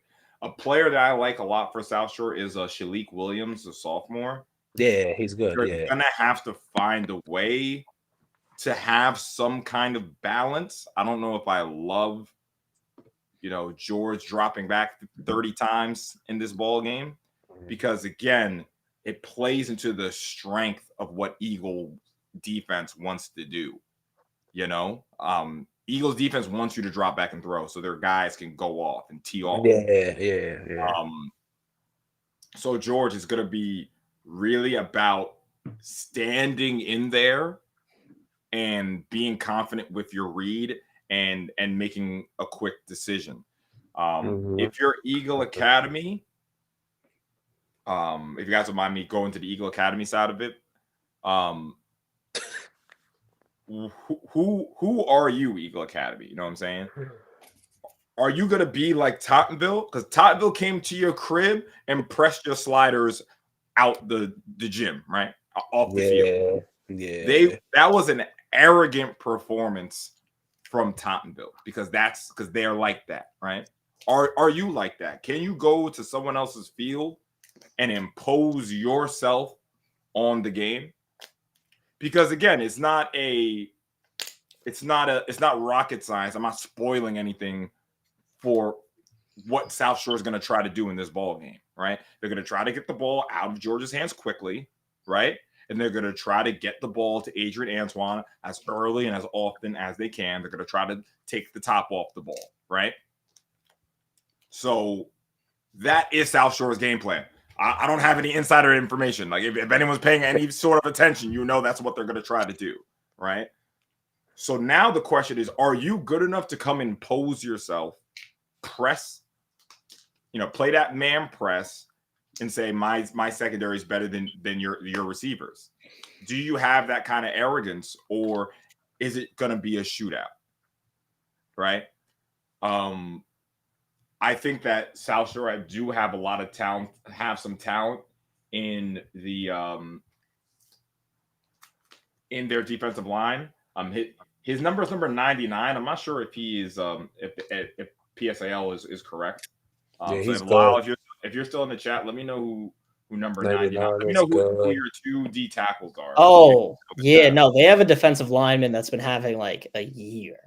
Like, yeah. I don't know if their numbers blanking on his name. He had a bunch of sacks one game.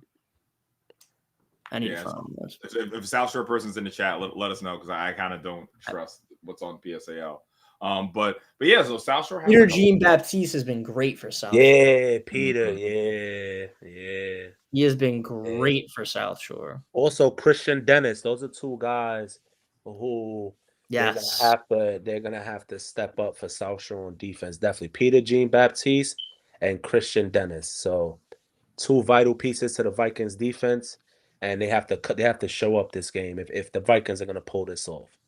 Yeah, no, I like that for sure. And I want to see if in this game, because what Dre was mentioning before about how like you drop back a lot of the balls in Georgia's hands for a while, plays into the strengths a little bit for Eagle.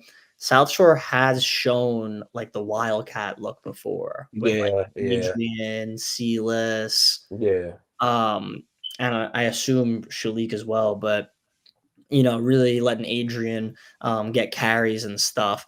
I'm interested to see if they do that and how they try to get him involved, because he's got 3 rushing touchdowns, 4 receiving touchdowns. They clearly want the ball in 12's hands because why wouldn't you? And they're going to do that a lot in this game. So they're going to get creative. That's one thing I'm really going to pay attention to. Is that. Yeah, and another player on defense that really, really needs to have a very, very big day. I don't see a situation where, number 9, Trevor Smith, is not a player of the game if South Shore wins this game. He has to be tremendous. He has to make great decisions. He's been playing mostly safety this year, right? Safety. Yeah. It's not always about the Hollywood play. It's about, if it's a 14-yard catch, leave it at 14 versus it being 60, right? Because that's how things get out of hand. It's going to be huge on Mr. Smith to secure the tackles. Listen, I was, we're not. Slider is still suspended for this week, but the Eagles, the Eagle wide receiver unit is extremely talented, and a loss that I think they're seething a bit from that loss. But they were not happy with how that second half went for them, and I think there's some obvious things they can do to improve. Right, they can get the ball to Zaza more. They can get the ball to Josiah Brown more. They can, be a little less telegraphed when they take their shots to Juju. Like, it's very obvious things that Eagle Academy can tweak. And so it's really going to come down to as well, like, is this a heavyweight matchup or is it a middleweight matchup? Why do I say that? I mean, in the heavyweight matchups, like we've seen, they're tossing haymakers at each other. They're getting hit with a big shot. They're coming right back with it, right? A best example is, Curtis essentially gifts a touchdown to EHall to start off the game. Then Vinny comes and throws a 50-yard touchdown to Toriano Lewis in the next drive. What kind of game is it going to be? Is South Shore going to take a lead and run away with it? Is Eagle going to take a lead and run away with it? In my opinion, that's a middleweight fight. So it's going to show who these two teams really are. Can they trade blows and really, really make this a spectacle? Anything else on this, guys? We probably could. Well, honestly, we could talk about this way more. Yeah, I mean, players, bro. Like, especially, I mean, dude, enjoy this one, dude. This game's special. Yeah, South Shore Eagle, man. All the hype building around it. yeah. Like, I like it. I like how this game is getting more and more hype every year, and I don't expect that to change. So that's a good thing for the city and for the culture. So this is a game that when we first seen the schedules, you know, we were all excited for this matchup. You know, so we can't wait for this one, and I feel like the energy around the city, everyone feels the same way. They just can't wait for this one. So it's here. It's here now, yup. I think we might see some of the best end zone celebrations in this game too. Like between 12, between Carrot and that, we might get some good end zone celebrations. Yeah. Listen, we already know who is gonna cameraman. I'm gonna challenge the cameraman. Who is gonna get the best picture of a South Shore player pretending like he's eating the wing? Because you know you know someone's gonna do that. Is it gonna be you, E? Is it gonna be you? You know that's gonna be somebody selling. Yeah. That's gonna be somebody selling. All right, guys. We're getting into 3A talk real quick. Yeah, definitely. This really is so true. There's gonna be money. Dude, at Tottenville EHall, there was a ton. Yeah. How were the sidelines for that? Yeah, how were the sidelines? Yo, I'm like, it was at least 15 guys out there. Yeah, it was a lot of people out there. Yeah, which is, you know, I guess I was just gonna say that's a good thing. You know, the more coverage, the better. That's how I view it. Yeah, especially if you compare it to basketball, right? Like if you ever try to be on a sideline for basketball, it's literally... yeah. But I noticed that with football now, we're definitely starting to see more creatives come out. Yep. So that's a good thing. All right. So if I take a look quickly at the 3A, I will. Where's my mouse? I'm gonna try to, if I can get my computer to work. There you go. Let me get this on the screen like I usually do.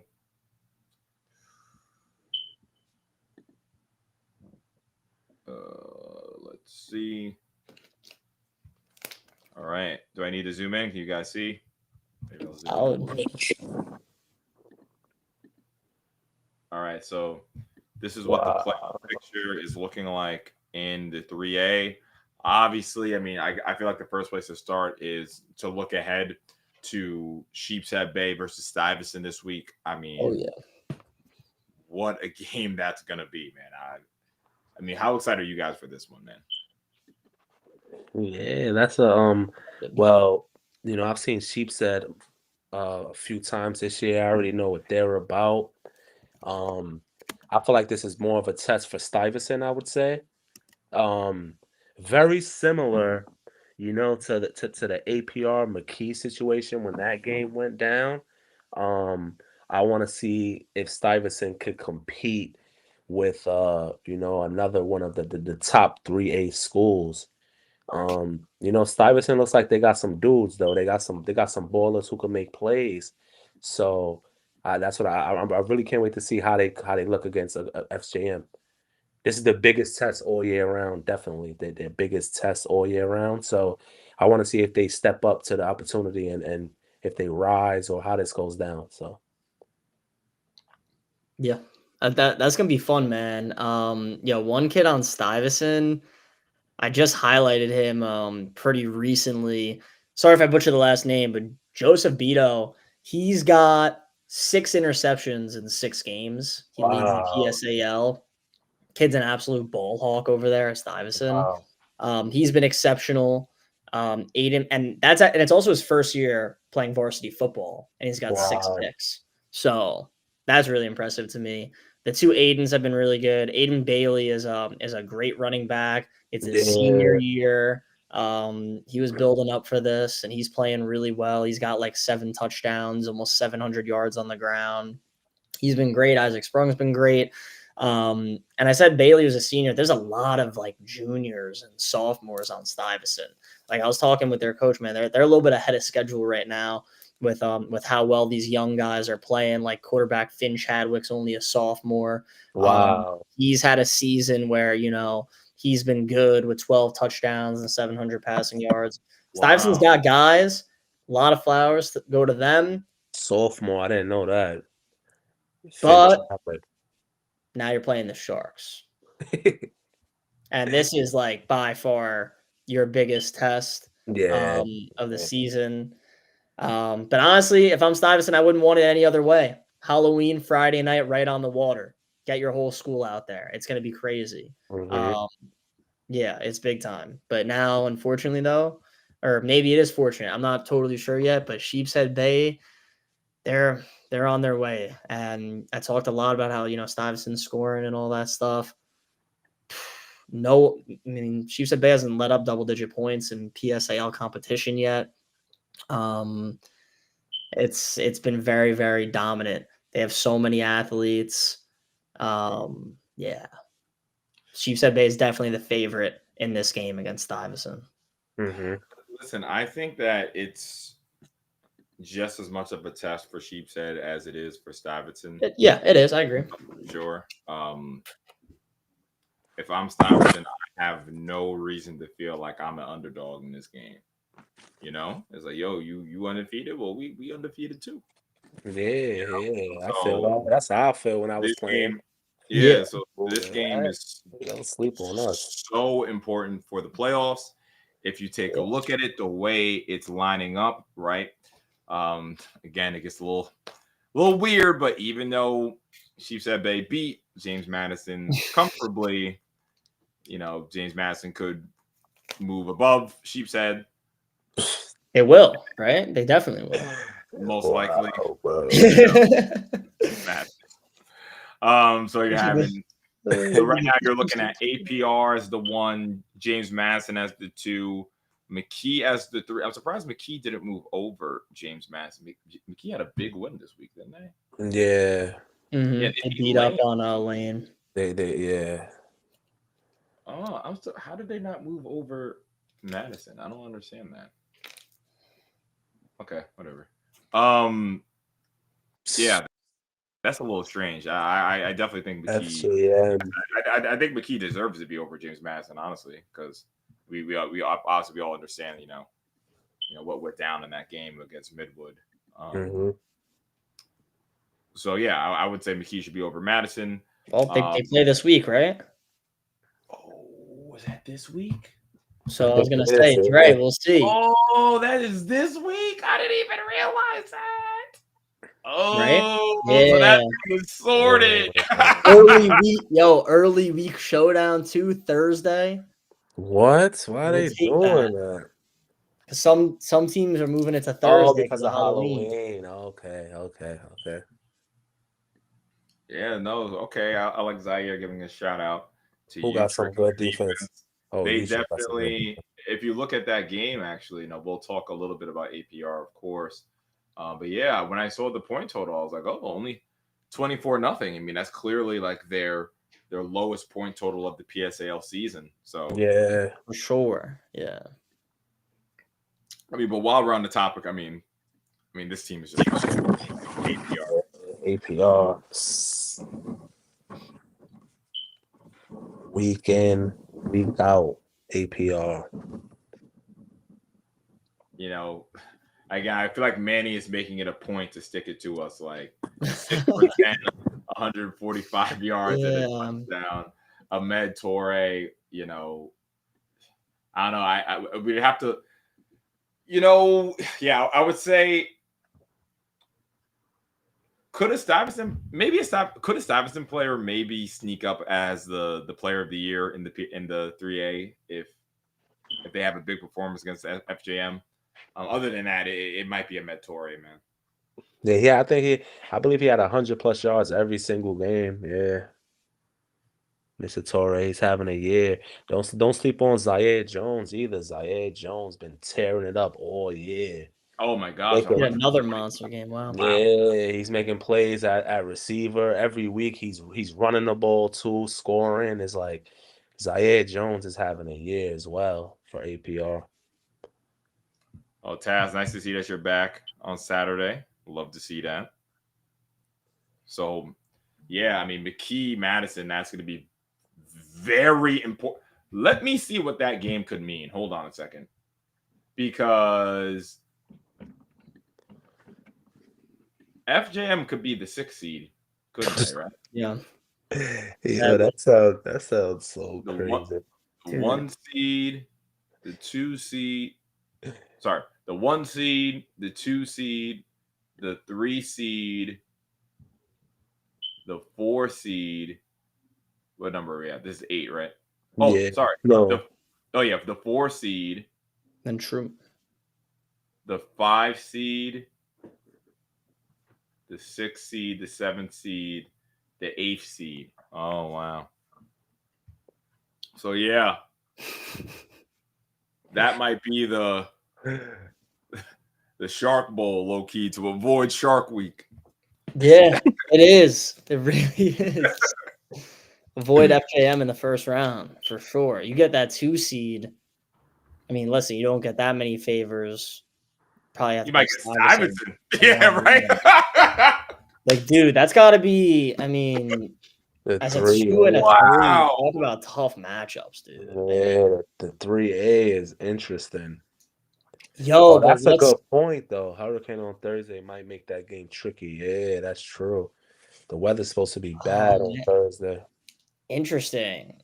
And what could make it? I'm like looking at it because people were like saying to me, they're like, the reseeding could kind of mess it up because FJM and APR might not play in the championship, but like they could still play in the championship. Like say, because I think if they're a 7 seed, this is all hypothetical. If Stuyvesant's a 7 seed and they beat the 2 seed, they're probably the ones that have to play APR, right? Because they're the lowest seed. Doesn't it reseed after each round? No, it doesn't reseed. Oh, it doesn't. Dre, you are a PSAL expert. Oh, well, regardless, that's actually good because then Stuyvesant would play FJM in the semis if hypothetically they get to both win in the quarters. You tell me it does reseed?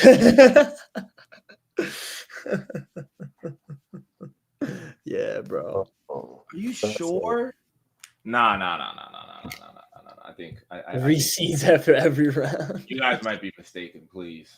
No, I believe it does, though. Yeah, I was thinking that. I didn't want to say the wrong thing. I think I do reseed it after every round. I'm pretty sure.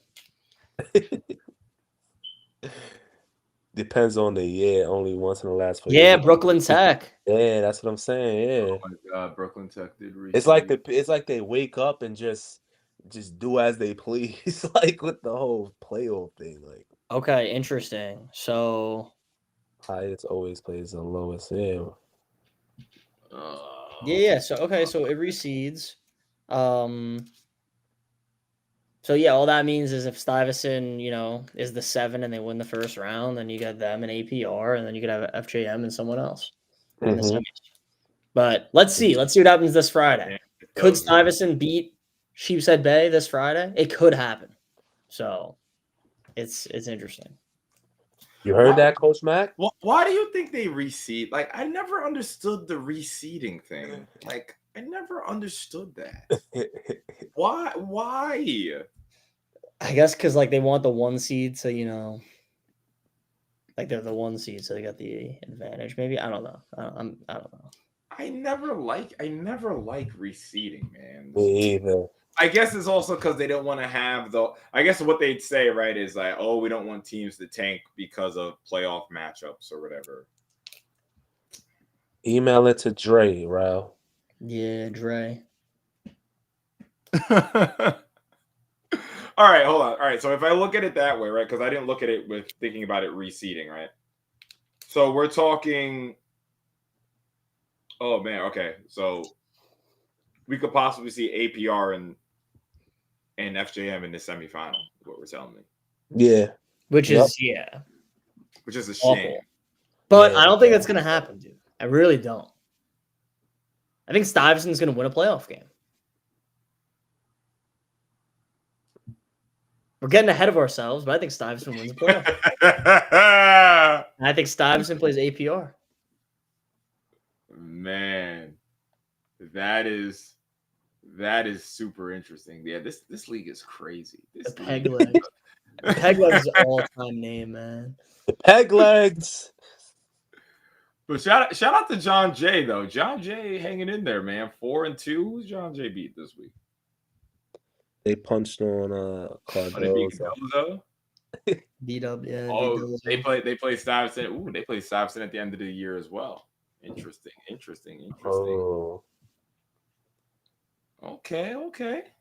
So So shout out to the 3A. I mean, this playoffs is going to be absolutely insane.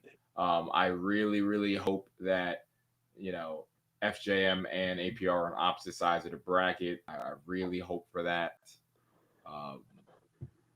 But yeah, we'll see, man.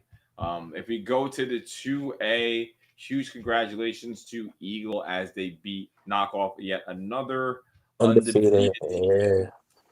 They take care of business against boys and girls, 20-0. Looks like that was on the road. Yes, it was. Jaden White had a day. again. White, Wow. 5 for Jaden White had a day. Jaden might have to be on some lists at the end of the year, boy. He will. Yeah. Yeah, we got 5 for 145 with 2 tugs. Yeah. In a battle of unbeatens. That's tough. Mm-hmm. That is very, very tough. Kasir Wright had a good game. Yeah, Kasir Wright. 3 for 6. Damn, Jalen Cobb. 10, 5 tackles for loss. Oh my god. Come on. Yo, who is this? Aluwa. Sorry. Yeah, that's Mr. Baton. No, he goes by something else, actually. Yeah, he does, yeah. 9 tackles. I think it's Toby. I think he goes by Toby Baton. Toby Baton. Damn, they were going off. Corey Gibson with a good game, 7 tackles, had a sack. Mm-hmm. No, I mean, listen, Eagle 3, we said it for a couple other teams. Eagle 3 doing what we expected them to do, man. Anything to say on this one, guys? Yeah, man. Listen, if you guys need some assistance on how we can help you guys get to the 3A next year,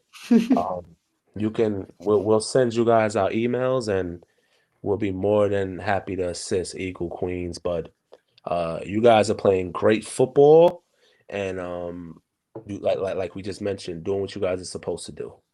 So shout out to Eagle Queens. Jared? Yeah, shout out to them. A lot of really good players. I think it's well, actually, also a big shout out to Jaden White, man. He's having a really impressive senior season. I know he was pumped for it and he's doing a great job. But Eagle Queens, man, they got some very good talent returning next year. I'm excited to see them move up, regardless of what happens this year. I think they're definitely moving up to the 3A. So it should be a lot of fun, man. They got good program, and it's good to see a Queens team doing all this. Copy, PA. Just making sure, man. Each one could assist. If you need a letter of recommendation, someone to vouch. Yeah, man. So exciting stuff for Eagle Queens, of course. Let me see, who do they have in the last 2 games of the season? They got FDR. FDR is another big matchup, actually. FDR's having a good season. Yeah, they got a good running tandem over there. Yeah, FDR. Yeah, got like 3 pretty good guys. Yep. Pierre is hilarious. Yo, shout out to my guy, man. All right, quick 1A talk. Let's see who is still unbeaten in the 1A, if I can navigate this website. Patrides. Yep, I knew it. Dude, they've been killing everybody. Well, I guess this was kind of close, but other than that, this might be a good game. Thomas Jefferson, though. What's Jeff's record right this year? I think they're unbeaten. No, they're not. Oh, they lost. Brady worked them. What happened? Dude, because Brady's good, dude. Yo, that's kind of a big Brooklyn matchup. Yo, imagine a few years ago this matchup in basketball. I guess more than a few years ago now. It's been some time since Grady was really good, but wow. Damn. So Jeff is not 22 point second quarter. Damn, Grady. Okay. I was not familiar with your game, but yeah, I think the main topic is definitely Patrides, right? They've just been flying. No disrespect to Mount Haven. Man, Patrides has been the story of 1A. These Bronx boys is balling. I didn't know August Barnes was in the 1A. Yeah, that's a good question, Dre. I don't know what made them go down. Yeah, I don't know why Yeah, exciting Patrides stuff. decided to go down. So if you're telling me, all right, so Damn, this it's is gonna be exciting 3-5-1. It's East Harlem's 3-5 pretty and good, 1 dude. teams. They've been on a roll, Yeah. actually. East Harlem. Damn. Took care of business. 38-0. Who they lose to? First Oh, game. they lost to Mount Haven. Oh, they've won 5 in a row. Yeah, That man. was that was a dog fight too, that first game. 18-6. Wow. But then since then, they got their quarterback and like a receiver for them are pretty good. Cody Aravalo is good for them. And then it might be Asher Lip. Is it Asher Lipman? Yeah, it is Asher Lipman. Okay. Asher Lipman's having a pretty good year, man. I see Trey Harris, 8 catches, 95 yards, and 2 touchdowns. Yeah, that's a game. Yeah. Okay, 1A. This playoff is looking a little interesting. People are telling me that I didn't realize Patrides made the playoffs in the 2A last year. That is a little interesting. Dude, and so did I think East Harlem was like relevant in the 2A. They were relevant in the 2A last year. Yeah, they decided to bump down as well. Yeah. I think it might have been because of enrollment, but I don't know. Yeah, so if you're looking at this, I mean, Patrides, East Harlem, Grady, Mont Haven, Jeff, that's an interesting playoffs. Mm-hmm. I'm gonna keep my eyes on this for sure. Not Defending counting out champ still in the City, of mix. course. Yeah, man. So exciting stuff in the 1A. Guys, there are only 2 more games. Wow. Bittersweet. 100%. 2 more games left. That means there's 5 more podcasts. Think about that. Yeah. But we'll see. There might be a bonus episode at one point. We'll see. No, there will not be. No, we'll do the, of course we'll do our our awards at the end of the year and stuff like that. What did we do? We did it in, was it February we did it? No, it was probably later than February. Nah, I think it was February. Yeah. It was February? Okay. So yeah, definitely, that's always a fun episode. So appreciate everybody for watching today. I mean, Eagle versus South Shore, that's going to be such an exciting ball game. Jared, are you able to be there, or you're assigned somewhere else? We're working on it. We're gonna see. We're gonna see what's happening. Yeah, But I like to hear. There's a lot of sports having championships outside of football here on Long Island right now. But we're gonna figure it out. This is a big one, so hopefully we'll see what happens day by day. Anything notable in the Catholic League aside from Chaminade beating Hayes, I guess? Yeah, heartbreaker for Cardinal Hayes. Chaminade took a last second win with an interception. St. Anthony's is on a roll. Friars beat Stepanak by 28. So They're getting in a rhythm. Iona Prep decided to take out their anger on Kellenberg. Beat them 47-13. I think it was 41-0 at the half.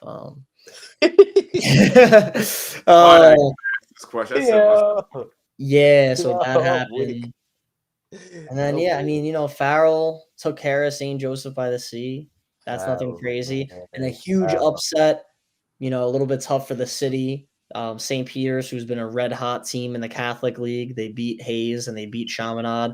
Got stunned by Holy Trinity this past weekend. What? What's going on? So That was kind of crazy, but shout out to Trinity. You know, they're rebuilding over there. Big win. Why does poor Kellenberg have to play Iona Prep? Can someone explain that? Dude, Kellenberg has actually one of the hardest. If you look at, like, we're not gonna do it right now, but Dre, after this, take a look at Kellenberg's schedule this year. Oh, I looked at it. It's crazy. It's actually crazy. The only thing left for them to do is just put Monsignor Farrell on it, and they have like the hardest schedule ever. They played everyone else. Wow. Yeah, bro. It's like Iona, St. Anthony's, Stepanak. Wow. Like, come on. And they play Shabbat at the end of the year. Yeah, of course, right? Oh, so that's good stuff. So yeah, nothing too crazy in the Catholic League besides Chaminade, that dramatic win over Hayes. Thankfully, Ed didn't have to hear that. But yeah, I took the night off. Yeah, last thoughts on everything, man. You know, this is a great week. As always, thanks everyone for tuning in, and you know, see you guys this upcoming Monday. yep. To pick up where we left off. Yes, Jarrell, you are hilarious in the chat, and that's how we're gonna end it. The poll, we're gonna end the poll. 44% Tottenville, 36% Erasmus Hall, 15% the field, 5% Curtis. That's a little. Wow. That's 5%. 5% is kind of tough. That's Not easy. Yeah. It ain't easy. See you guys on the other side.